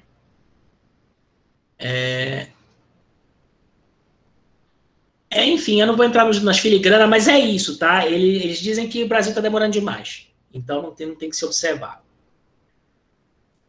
Da regra da 4ª instância e da falta do esgotamento a respeito da arguição de preceito fundamental. Aqui, o Estado brasileiro faz uma argumentação de que a corte não pode ser uma 4ª instância judicial, que quem tem a última palavra é o Supremo Tribunal Federal. e depois que o Supremo Tribunal Federal decide, a Corte Interamericana não pode mais decidir nada. Aí essa discussão é interessante, porque aqui a Corte vai dizer que ela realmente não pode dizer nada sobre o direito brasileiro. O que ela faz é simplesmente dizer que o Brasil está em falta com o tratado. Ela não está dizendo para o Brasil que o Brasil deveria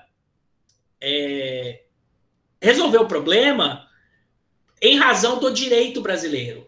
Né? Não é, a base da decisão da Corte não é o direito brasileiro. E que, de fato, o Supremo Tribunal Federal brasileiro tem a última palavra sobre o direito no Brasil. O que a Corte julga é se o Brasil está em falta com o tratado. Isso aí não tem nada a ver com o direito brasileiro, tem a ver com o tratado que o Brasil assinou e ratificou.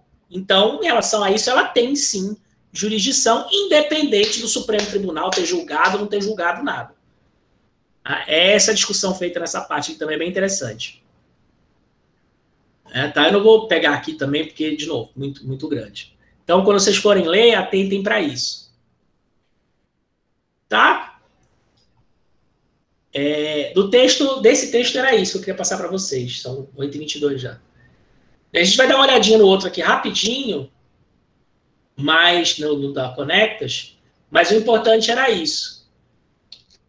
Perguntas? Vocês já estão esgotados? Como é que está a situação aí? Vocês estão quietinhos?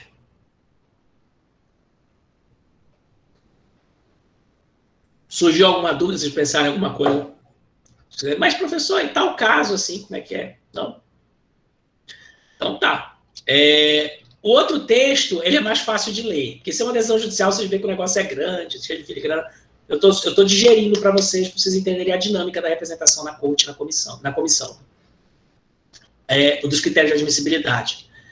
O texto da Conectas tá bem legal também. Dei uma lidinha, a gente vai trabalhar ele um pouco na próxima aula, e eu vou trazer mais um texto para a próxima aula, além desse. E eu vou falar qual é o mais importante, mas podem começar a ler esse aqui. Ele tem 20 páginas só. A Conectas, de novo, ela é uma ONG que faz militância na área de direitos humanos. Então, eles têm uma agenda, né, política de atuação. Portanto, o artigo, ele é científico, mas é peronomútil. Eles têm uma visão parcial deles, né? E a discussão aqui é uma discussão ética-moral. Não é uma discussão de explicar as coisas, mas uma discussão de justificar as coisas. Então, o texto ele vai recuperar a importância da implementação das decisões desses órgãos internacionais, da Corte, da Comissão e de outros órgãos que a gente vai ler mais para frente. Mas os mais importantes são esses dois, tá? No Brasil. E eles vão defender, como eles sempre defendem, que o Brasil aplique mais o direito internacional, que o Brasil se pegue essas decisões e realmente coloque em prática e tal. Então, é um pouco essa linha do trabalho, tá? Eu vou só mostrar para vocês os dois argumentos principais deles, que está aqui no começo. É aqui, ó. Sustentamos, assim, dois argumentos principais. Um de cunho primordialmente político e o outro de cunho jurídico. O primeiro argumento é de que o SDH, Sistema Interamericano de Direitos Humanos, a gente está falando da comissão e da corte aqui, tá? Proporciona as bases institucionais para a construção de uma esfera pública transnacional que pode contribuir para a ampliação da democracia brasileira. Ou seja, o que a corte e a comissão estão dizendo são bons para o Brasil. Eles ampliam, né, a discussão e a luta política de questões de direitos humanos que são feitas aqui no Brasil, conectando elas com questões maiores internacionais, trazendo atores internacionais para contribuir e lutar junto com os atores brasileiros na defesa dos direitos humanos e da própria democracia. Objetivos esses que estão na nossa Constituição Federal, no final das contas. Então, é uma defesa bem positiva desse negócio. Podemos entender preliminarmente o conceito... Eles vão discutir aqui conceitos acadêmicos de esfera pública, né, numa perspectiva construtivista, que você constrói um debate de direitos humanos internacional, é toda uma visão meio idílica da coisa aqui. Mas é uma argumentação que tem muitos autores de internacionalistas da área de direito internacional e da área de relações internacionais que discutem esses conceitos de esfera pública. Vocês devem estar vendo eles nas outras aulas, nas outras matérias, né, que estão aparecendo aqui. Né, ó, como Loki é lugar. lugar não estatal de deliberação. A ideia é de que você constrói um espaço de representação democrática, de deliberação, que não é necessariamente ligado ao Estado, mas que pode ser ligado à sociedade civil e, no caso, à sociedade civil internacional. Então, você cria um espaço de participação política, de defesa da democracia, de participação democrática fora do Estado. A ideia um pouco são esses autores que discutem esfera pública, que se inspiram muito no Habermas e outros autores da filosofia aí, que discutem essa esfera pública não estatal, né? Que é a sociedade civil, essas coisas bonitinhas aí que eles acham.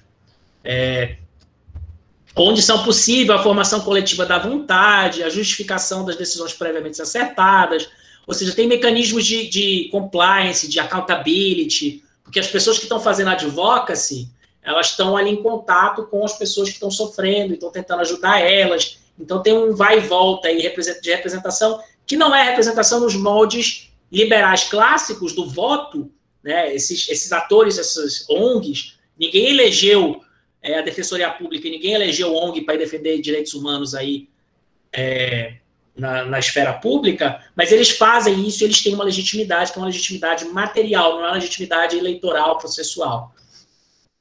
É um pouco essa linha de argumento, tá? E nesse processo as pessoas forjam identidades, ou seja, elas próprias se identificam como militantes de direitos humanos, como elas se conectam com o todo da sociedade, né? Eu estou aqui para defender o direito das mulheres, o direito dos negros, o direito dos desaparecidos. E nesse processo, elas criam uma conexão do indivíduo com a esfera pública. E isso é muito saudável para uma polis, para uma sociedade, tá? As pessoas estarem envolvidas com os assuntos públicos. O problema é quando as pessoas, cada um fica na sua casa, no seu mundo privado, e isso degenera o espaço público, e isso cria problemas, porque a gente precisa do espaço público para resolver os nossos problemas coletivos. Se a gente não tem espaço público, é um problema. Então, todo esse movimento internacional ajuda nesse sentido, tá? É um pouco essa linha do argumento. Essa vontade política discursivamente formada, aí tem umas palavras bonitinhas, discursivamente formada, a formação coletiva da vontade, enfim, eles têm uma visão um pouco idílica desse negócio, eu acho, mas essa é a literatura, tá? Formada para influenciar processos formais de tomada de decisão, contribuindo para políticas públicas. De fato, as políticas públicas que recebem input dessa sociedade civil organizada, dessa esfera pública, em geral, melhora a política pública, né? Porque você vai ter a comunidade brigando para dizer o que eles precisam. Não vai vir o tecnocrata do Estado fazer a pracinha quando ninguém está pedindo a pracinha. As pessoas sabem o que elas precisam. Se você conversar com elas e elas estiverem organizadas, você vai entender isso melhor. Então, é um pouco essa ideia que o pessoal que fala da participação social na construção das políticas públicas, tá? Não é só isso que acontece na esfera privada, tem outras participações sociais aí. O tráfico organizado é uma participação social também. Se pergunta para o PCC, eles têm uma esfera pública lá onde eles decidem executar as pessoas também. Então, esse negócio aqui, o pessoal da esquerda vê só a parte cor-de-rosa disso aqui. Isso aqui também tem outras coisas que não são cor-de-rosa. O processo é igual, o mecanismo é igual, mas a moral e a ética não são as mesmas. Mas, enfim, vamos seguir aqui. No entanto, por vezes, estruturas nacionais não permitem que certos temas cheguem à esfera pública, ou se chegam, que sejam convertidos em políticas públicas oficiais, né? Enfim, espaços de militância, de advocacy, é importante, então, nesse sentido, que o direito brasileiro abrace e aplique mais as decisões da comissão e da corte. Esse é o argumento, tá? Esse é o primeiro argumento, desculpa. O segundo argumento que pretendemos avançar é o de que um dos grandes desafios da efetividade das decisões dos órgãos do STH no Brasil é justamente a resistência da comunidade jurídica nacional a incorporar o direito internacional de direitos humanos na sua rotina. O Judiciário brasileiro, o Ministério Público, Defensoria, não está muito acostumado com esse negócio de vir coisa de fora. A gente trabalha com o nosso direito, com as nossas leis, com o nosso judiciário.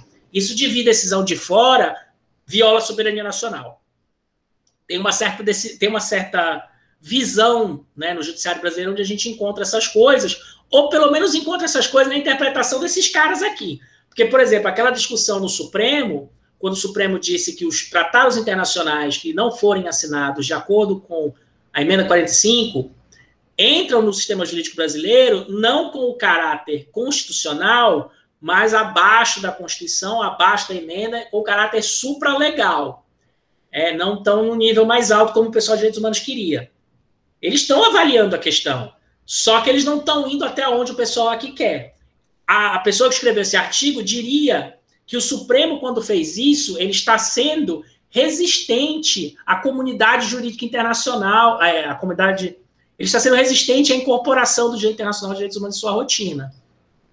Tá? Esse é o argumento que eles vão usar para dizer que o Supremo, na verdade, não está respeitando os direitos humanos, ele não está se beneficiando de ter uma postura mais proativa, mais progressista e tal. Eles querem mais. Então, por isso que esse argumento se desenha dessa maneira. Né? E que o judiciário brasileiro é muito resistente a isso ainda. Referimos-nos aqui tanto à implementação das decisões contra o Brasil, quanto e principalmente ao chamado controle de convencionalidade, que deve ser exercido pelas autoridades brasileiras. O uso da palavra aqui é engraçado. Todas as palavras no direito é um negócio político, tá? O que eles estão chamando de controle de convencionalidade é para se equiparar ao controle de constitucionalidade. Então, eles querem colocar os tratados no mesmo status da Constituição. Por isso que eles estão falando de controle de convencionalidade aqui. Eles usam esse termo, não é à toa. De novo, querer tornar as questões de direitos humanos no nível constitucional. Todo mundo quer ver o seu direito na Constituição no Brasil hoje em dia, tá? Todo mundo quer tornar tudo constitucional e tirar da esfera política e levar para a esfera jurídica as discussões de políticas, né? De política pública e tudo. Todo mundo quer fazer isso aqui, tá? Eles estão fazendo aqui na área de direitos humanos.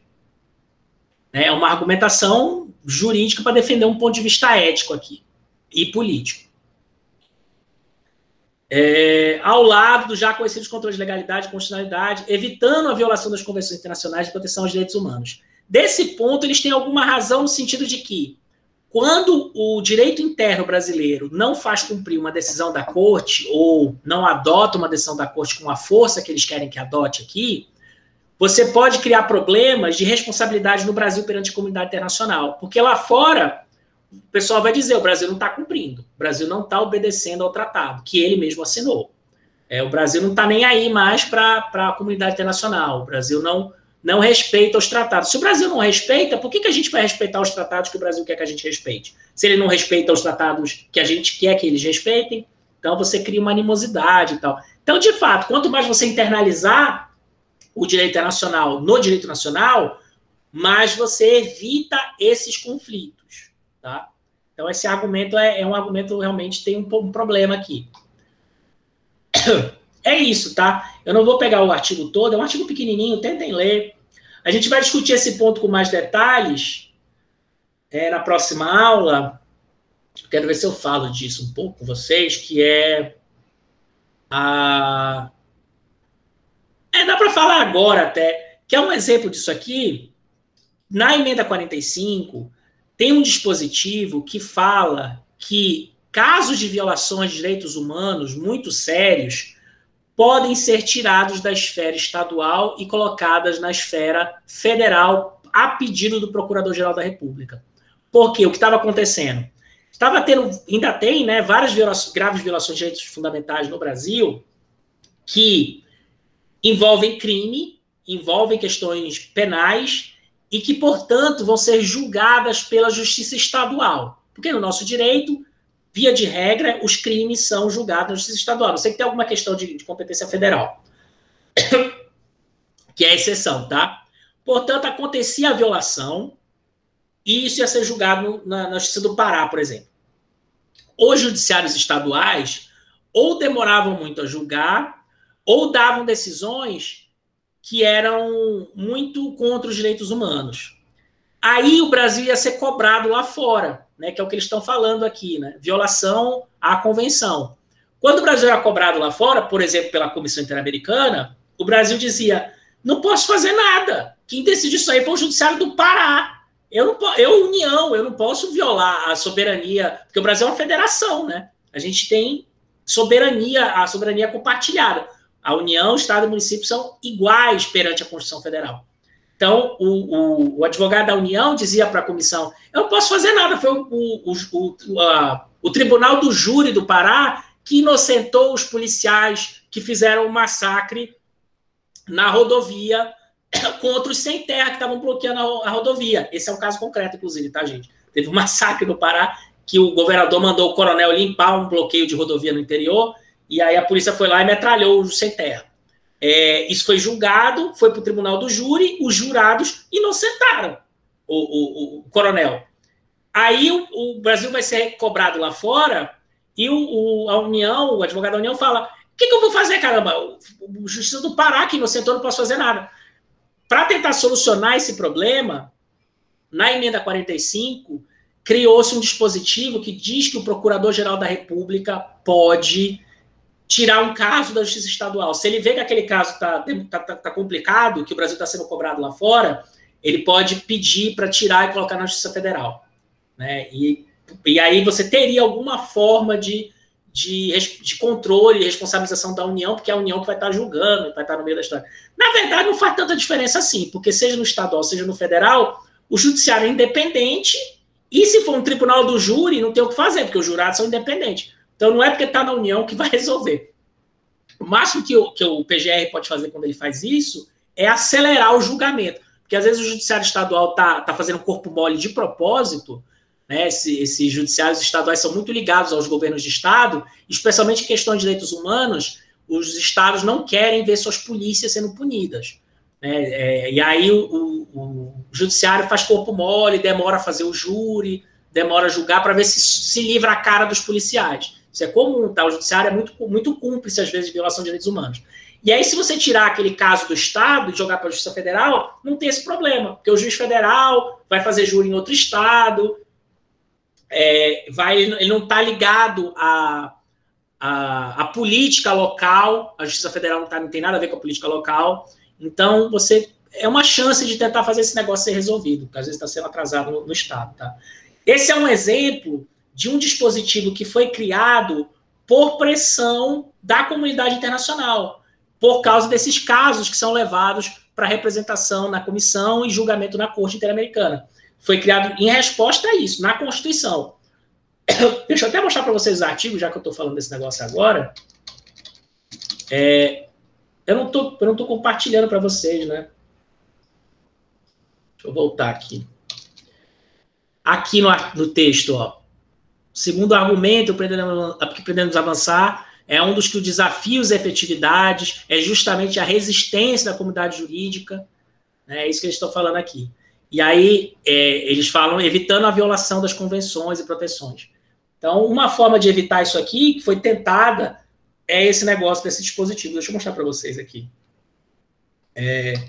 Procurador-Geral da República, casos de direitos humanos, Justiça Federal. Aqui, ó, parágrafo 5º, incidente de deslocamento de competência. É o nome desse treco. Foi citado apenas 5 vezes, foi criado, só foi usado 5 vezes. Artigo 109, parágrafo 5º. Deixa eu aumentar aqui a tela. Ó, nas hipóteses de grave violação de direitos humanos, o Procurador-Geral da República, com a finalidade de assegurar o cumprimento das obrigações decorrentes de tratados internacionais de direitos humanos, dos quais o Brasil seja parte, então, é de propósito feito para resolver problemas desse que eu falei, que a coisa está sendo julgada no Estado, a União está sendo cobrada internacionalmente, porém o judiciário estadual, o júri lá no Estado, não está resolvendo o problema. Então, você desloca isso para a Justiça Federal com a esperança de que será solucionado. E aí, como é que isso acontece? O Procurador-Geral da República suscita esse incidente de deslocamento de competência em qualquer fase de inquérito ou processo criminal, né, para levar para a Justiça Federal. Só foi feito 5 vezes. Um dos exemplos é a assassinada Dorothy Stang, que é uma ativista de direitos humanos no Pará, inclusive. É um caso famoso esse aqui. Foi assassinada por não sei nem se acharam quem foi, mas eu acredito que tenha sido por fazendeiro, grileiro, fazendeiro, mataram ela. Era uma moça, era uma freira, até da igreja, uma senhora de cabelo branco, enfim, uma coisa super triste, mataram ela. Isso aqui não estava sendo julgado, a polícia estadual do Pará não estava investigando, às vezes não é nem na fase do processo, às vezes é na fase do inquérito policial, a polícia estadual está fazendo corpo mole, esse tipo de coisa. A execução do ex-vereador Manuel Matos, não conheço esse caso. O assassinato do promotor estadual Tiago Faria Soares, também, que estava demorando muito para ser investigado. Aí, nos últimos 4 anos, outros 5, então não são só 5, são 8, né? Bom, não vou ver os casos todos aqui, mas é isso. Isso é um exemplo do governo brasileiro tentando incorporar e conectar o direito internacional com o direito nacional. Né? Numa situação onde o Brasil está sendo cobrado, ele pode fazer um incidente de deslocamento justamente para dar resposta à comunidade internacional. Viu como essas coisas têm efeito? Não é só conversa para banho e dormir. Quando a Corte e a Comissão decidem, isso pressiona o governo brasileiro. Pressionou ao ponto do governo brasileiro fazer uma emenda constitucional para autorizar levar essas coisas para a União, porque o Estado não está julgando e a União está sendo cobrada. O PGR pede e o STJ decide se vai autorizar ou não, o Superior Tribunal de Justiça. Tá? Então, o artigo é isso. Então, os 2 argumentos dele principais são esses, de que tem uma questão política, de você deslocar as questões de direitos humanos para uma esfera transnacional, numa comunidade, criação de uma esfera pública, não estatal, transnacional. Essas coisas vocês vão ver muito nos textos de RI, esse negócio de criação de esfera pública não estatal, transnacional. São os construtivistas que escrevem muito nessa linha, tá? E o segundo argumento é jurídico, que é para conectar o direito brasileiro com o direito internacional melhor. Porque, como vocês viram, essas coisas não são necessariamente conectadas. Tanto que, no caso lá que a gente viu da guerrilha do Araguaia, um dos argumentos do Brasil foi o de que a Corte não pode ser uma 4ª instância, que quem dá a última palavra sobre o direito brasileiro é o STF. Né? Então, vocês veem que isso é um ponto de tensão. Justamente por isso que a Corte teve que dizer, não, a gente realmente não fala sobre o direito brasileiro. Quem dá a última palavra do direito brasileiro quem é aí no Brasil mesmo, Superior Tribunal Federal, é esse aí. Esse aí é que dá a última palavra. Porque cada país tem o seu. Mas a Corte falou, o que a gente está fazendo é cobrando o Brasil pelo tratado, não pelo direito brasileiro, mas sim com base no tratado que ele assinou e que ele diz que a gente pode fazer, porque é a gente que interpreta o tratado. Está até no tratado, está escrito lá que o intérprete do tratado é a Corte, o último intérprete do tratado é a Corte. Então, em relação a isso, eles estão cobertos de razão. Pergunta? Fala, Denilson. É sobre a Venezuela, parece que em 2013 ou 2014 ela saiu da convenção. Algo sobre isso? Não sei de cabeça se a Venezuela saiu ou não, mas a gente pode olhar. Quer ver? Ó?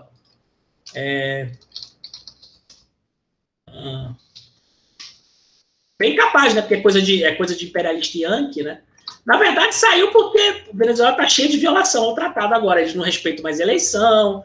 Tá, os militares lá são lambuzados o dinheiro do tráfico de drogas, estão mais corruptos do que tudo no mundo. Então, está um horror a situação da Venezuela.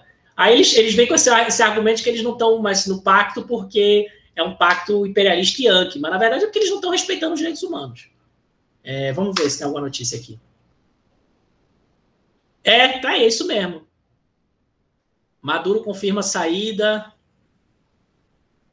da Venezuela do sistema de direitos humanos da OEA. Então, a Venezuela não é mais signatária do Pacto de San José. A Cuba nunca foi, né? Até onde eu sei, as 2 únicas exceções. Eu não sei se Suriname, esses países pequenos são também, mas até onde eu sei, todos os países da América Latina, menos Cuba e agora Venezuela, são signatários. Aí ele vai dizer que é coisa dos imperialistas yankees, mas não é, porque eles querem desrespeitar os direitos humanos à torta e à direita e não serem cobrados por isso. O Brasil também, se o Brasil não quiser cumprir as decisões da Corte, ele pode simplesmente denunciar o tratado, falar, eu não assino mais esse tratado, estou fora. Né? Mas enquanto ele for signatário do tratado, ele vai ser cobrado. E, enquanto ele for signatário do tratado, isso vai ter efeitos no direito brasileiro. Não é verdade que o nosso direito interno não aplica aos tratados. O direito brasileiro aplica, sim, os juízes, os promotores, os defensores públicos, eles não aplicam no nível que a dona Márcia Nina Bernardes quer. Mas a gente tem muita gente na Defensoria Pública, muita gente no Poder Judiciário que usa os tratados internacionais, aplica as decisões da Corte, da Comissão, tenta condenar o Brasil ou condenar alguém aqui no Brasil com base nos tratados e nas decisões da Corte e da Comissão. Então, tem aplicabilidade, sim. Talvez não no nível que a dona Márcia queira, mas tem. O pessoal de direitos humanos sempre acha que está faltando, que precisa de mais. de fato, né, a gente tem um problema sério de direitos humanos. É só olhar para qualquer cadeia no Brasil ou qualquer favela no Brasil. Mas também não, sabe, tem uma dificuldade aí, porque essas questões não só são jurídicas, elas são políticas, essencialmente. Entendeu? Você não pode aplicar os direitos sociais no Brasil sem enfrentar o problema da redistribuição de renda. E você não consegue fazer isso sem lutar contra as classes, né, sem resolver o problema da luta de classes. E aí isso leva tempo. Se isso for ser feito pela via política, democrática, isso leva tempo, senão vai ter ruptura. Você pode tentar resolver o problema social da noite para o dia, que nem a Venezuela fez, fazendo a revolução comunista. E aí depois, na manhã seguinte, vê o estrago que dá. Ou você pode tentar fazer essa luta pela via democrática. A esperança que nós todos temos é que daqui 100, 200 anos a coisa melhore.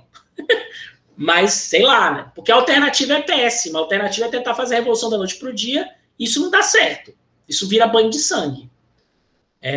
Mas não dá também para fazer essas coisas pelo judiciário só. Porque, de novo, depende da política, não depende da justiça. E o judiciário, quando faz essas coisas, ele faz lambança. Vide os juízes, porque tem juiz que é de esquerda e tem a maioria de direita, a maioria não é de esquerda. Né? E tem os juízes malucos, tipo o Moro, que resolve acabar com o problema da corrupção destruindo o PT. Ele acha que isso é resolver a corrupção no Brasil.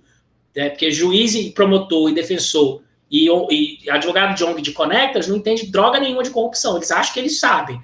Vem aplicar o moralismo e dá problema. Mas eu estou fazendo uma tergiversação aqui. Mas, enfim, mas quem trabalha na área tem que saber fazer esses argumentos. Se vocês, se um dia forem mexer com ONG, trabalhar num órgão tipo defensoria e tal, vocês têm que saber fazer, porque isso aqui vocês estão defendendo uma posição jurídico-política, né? Porque vocês querem lutar para melhorar a vida das pessoas. E a via que quem está fazendo isso aqui achou foi a via judicial. Usar a Constituição, usar os tratados internacionais para fazer isso. Mas, ao mesmo tempo, tem que ter consciência da realidade, tá? Que as coisas não se resolvem da noite para o dia, que a Constituição não se aplica automaticamente, não desce do céu e se aplica na terra de imediato, né? Que tudo depende de luta e de mudança, e essas coisas são um processo mesmo. Tá bom? Aí, leiam o texto aí, Perspectiva Liberal Construtivista, né? A importância das organizações internacionais. Tem bastante coisa legal de RI nesse texto também. Como a gente já passou muito tempo na decisão da guerrilha do Araguaia, vocês já devem estar mortos aí me ouvindo. O Andrew Hurrell é autor de RI, não é autor de direito, esse cara. É um dos construtivistas. Vocês vão ler esses construtivistas em matérias de RI, eu imagino, teoria de RI. Tá? Olha eles aparecendo aqui numa discussão jurídica. Né? Uma discussão que tem efetividade, porque isso aqui vai ser lido pelos juízes, pelos tribunais, pelos formuladores de política de direitos humanos, que vão usar esse argumento para forçar a interpretação, né, da visão de mundo da forma que eles entendem. Então, essas coisas estão sempre em diálogo, tá? Tá bom? Por enquanto é só. Vocês já devem estar pifados aí. Eu vou passar o trabalho dessa semana. Dessa vez eu não esqueço. Vou até anotar no meu papelzinho aqui. Eu tô com os papeizinhos aqui para eu lembrar de tudo agora. Ah, minha câmera deu pau, né? Peraí. Vamos. Eu tinha trocado o USB dela, tinha melhorado essa semana. Vamos lá, eu voltei. Tá aqui, ó, o papelzinho. Passar o trabalho para vocês não escaparem dessa vez.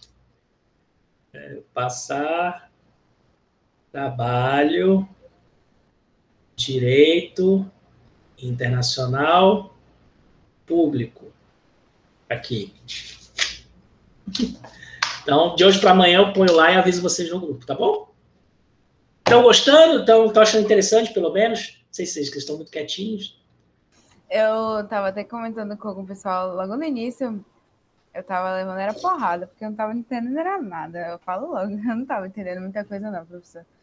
Mas aí depois eu assisti as aulas e li de novo os textos, e eu acho que vou ter que ler de novo, porque parece que toda semana eu esqueço alguma coisa. Mas tá indo, dá.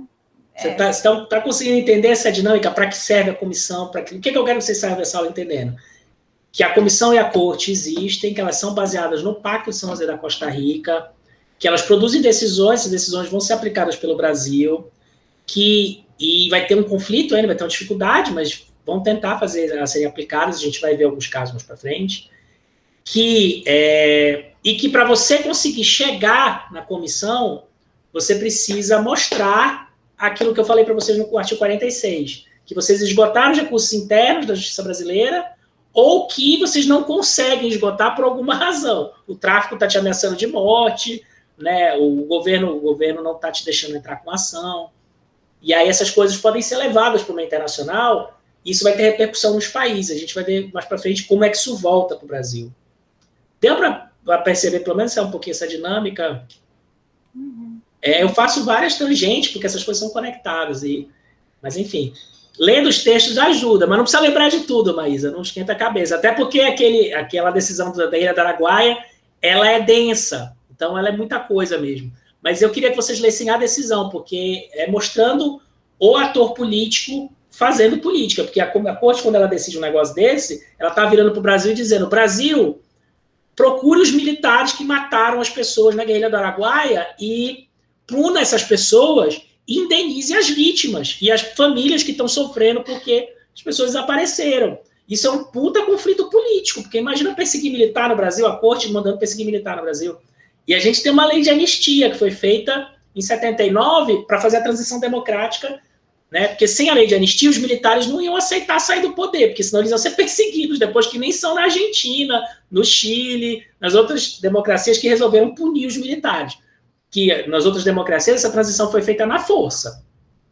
Né? Na força, sim, não teve muita violência, mas os militares estavam acuados. No Brasil, não, o militar brasileiro era esperto, ele saiu antes da coisa, né, virar uma avalanche por cima deles. E aí agora essas pessoas, esses militantes de direitos humanos, querem que isso seja revertido, e que a gente faça, que nem a Argentina fez, e vá atrás dos militares que cometeram os crimes. Para isso, eles levam essas questões, por vezes, para o judiciário brasileiro e, por vezes, para as instituições internacionais. Mas para levar para as instituições internacionais, eles precisam mostrar que eles cumpriram os pré-requisitos que estão escritos no pacto. Eles precisam mostrar que eles tentaram no Brasil e não conseguiram, ou que não dá para esperar mais, porque faz muito tempo, tem toda essa discussão jurídica ao redor. Se vocês conseguiram perceber essa dinâmica, eu fico feliz. Não vou ficar no juridiquês aqui com vocês muito, porque realmente vocês não são turma de direito e é denso, né? Tá? E aí, se vocês não leram a decisão ainda, aqueles que não leram, dei uma lidinha no texto da dona Márcia, da Conectas, que está mais fácil de ler. Tem alguns conceitos de RI, não tanto de direito, que é essa coisa de esfera pública, transnacional, né, identidade civil, we are the world, we are the children, todo mundo junto aqui no mundo inteiro, fazendo democracia e tal, tem essa coisinha que tá, né, é mais da RI, e é mais fácil de ler, não é uma leitura tão pesada. E é um texto curtinho, tem 20 páginas, tá? Então, dá uma lidinha. Então, não lê de novo a decisão não, tá, Maísa? Porque é chata a decisão. Lê o textinho da dona Márcia. Mas tendo isso em mente, que ela é uma atora política. Ela está fazendo um texto acadêmico, que em tese é isento, mas não é tão isento no caso dela, porque é um texto jurídico-político. Então, ela tem uma posição dela na questão por ser da Conectas, por ser uma pessoa que está defendendo direitos humanos. Então, o argumento dela não é totalmente isento. Fala. Idílico e utópico também, né? E não é, né? Porque a gente tem que lutar por um futuro melhor. E as coisas, os instrumentos estão na lei, estão na Constituição. E é nessa luta que você se realiza na sua vida e que você melhora, nem que seja um pouquinho o mundo. Você coloca qualquer coisa assim, um pouquinho melhor do que você achou. Que é isso que a gente espera das pessoas, pelo menos que querem ter algum sentido na sua vida, é que no final, depois de passar os anos que passaram na Terra, pegar as coisinhas e deixar um pouquinho melhor que elas deixaram, não pior. Então, a luta é idílica, porque o objetivo é grande, mas a gente se realiza no pouquinho também. Tá, Denilson? Mas você tem razão, eu também sou super crítico. E eu sou muito cientista, eu não sou muito ativista, não tenho essa visão muito deles, não. Eu gosto de entender como as coisas funcionam, muito mais do que dizer como elas deveriam ser. Essa galera gosta de dizer como as coisas deveriam ser. Eu não tenho muito essa pretensão na minha vida, não. Eu gosto de entender como é que está acontecendo as coisas. Isso aí eu já fico feliz, né? De pegar o cubo mágico e montar o cubo mágico, mostrar, olha o que está acontecendo. Eles não, eles gostam de falar, não, o mundo tem que ser desse jeito e tal, é a luta política, né? Então, não sei se eu te acompanhei na tua crítica, Denilson, mas é por aí mesmo, é um mundo meio maravilhoso que eles enxergam, mas olhando para o mundo maravilhoso que a gente consegue andar um pouquinho para frente. A grande parte dos construtivistas, eles praticamente se assemelham muito aos libertarianos, né? Só falta dizer que imposto é roubo, né? Eu sou contra o Estado. Ela mesmo fala no texto que isso tudo vai desembocar numa desagregação da soberania. Só que quando tiver os casos da Venezuela e Estados Unidos, que não são signatários da convenção, você vê aí o peso ainda forte do Estado e o peso ainda forte do realismo nessas situações. Concordo plenamente. O que explica é o realismo, não é esses caras que explicam não o que está acontecendo. Mas, enfim, mas é importante entender, porque até certo ponto essa visão deles tem um impacto, como eu estou falando para vocês, essas coisas que a corte decide vão ser aplicadas no Brasil, sim. Mas concordo contigo plenamente, né? Essa visão meio... engraçado que você conectou com os libertarianos, eu não tinha pensado nessa conexão, e você tem toda a razão, porque ambos são meio contra o Estado, né? Dependendo os libertarianos querem... eles acham que se resolve tudo no mundo privado. Os construtivistas, eles acham que se resolve tudo na esfera pública, que não deixa de ser um espaço não privado, mas não estatal. E aí, em todos os dois casos, vai ter muita crítica ao Estado e desconstrução do Estado Nacional e essas coisas todas que eles dizem que nunca acontece, porque o Estado continua aí, que manda, que é o principal ator e tudo. Com certeza. Faz umas intervenções assim, Denilson. Muito boa essa colocação, porque é isso mesmo, tem um pouco disso. Eles não são libertários, os libertários são aquele pessoal do capitalismo selvagem, que o mercado resolve e tal. Né? Eles são de direita, extrema direita. Esses caras são a esquerda, a outra ponta, mas o argumento é muito esse também. Tá bom, pessoal? Então, até semana que vem, tá aqui meu bilhetinho, aguardem o trabalho e o próximo texto. Ok, boa noite. Abraço. Tchau, professor. Boa noite. Tchau. Tchau, professor. Boa noite. Boa noite. Tchau, Matheus. Valeu, professor. Tchau, Thiago.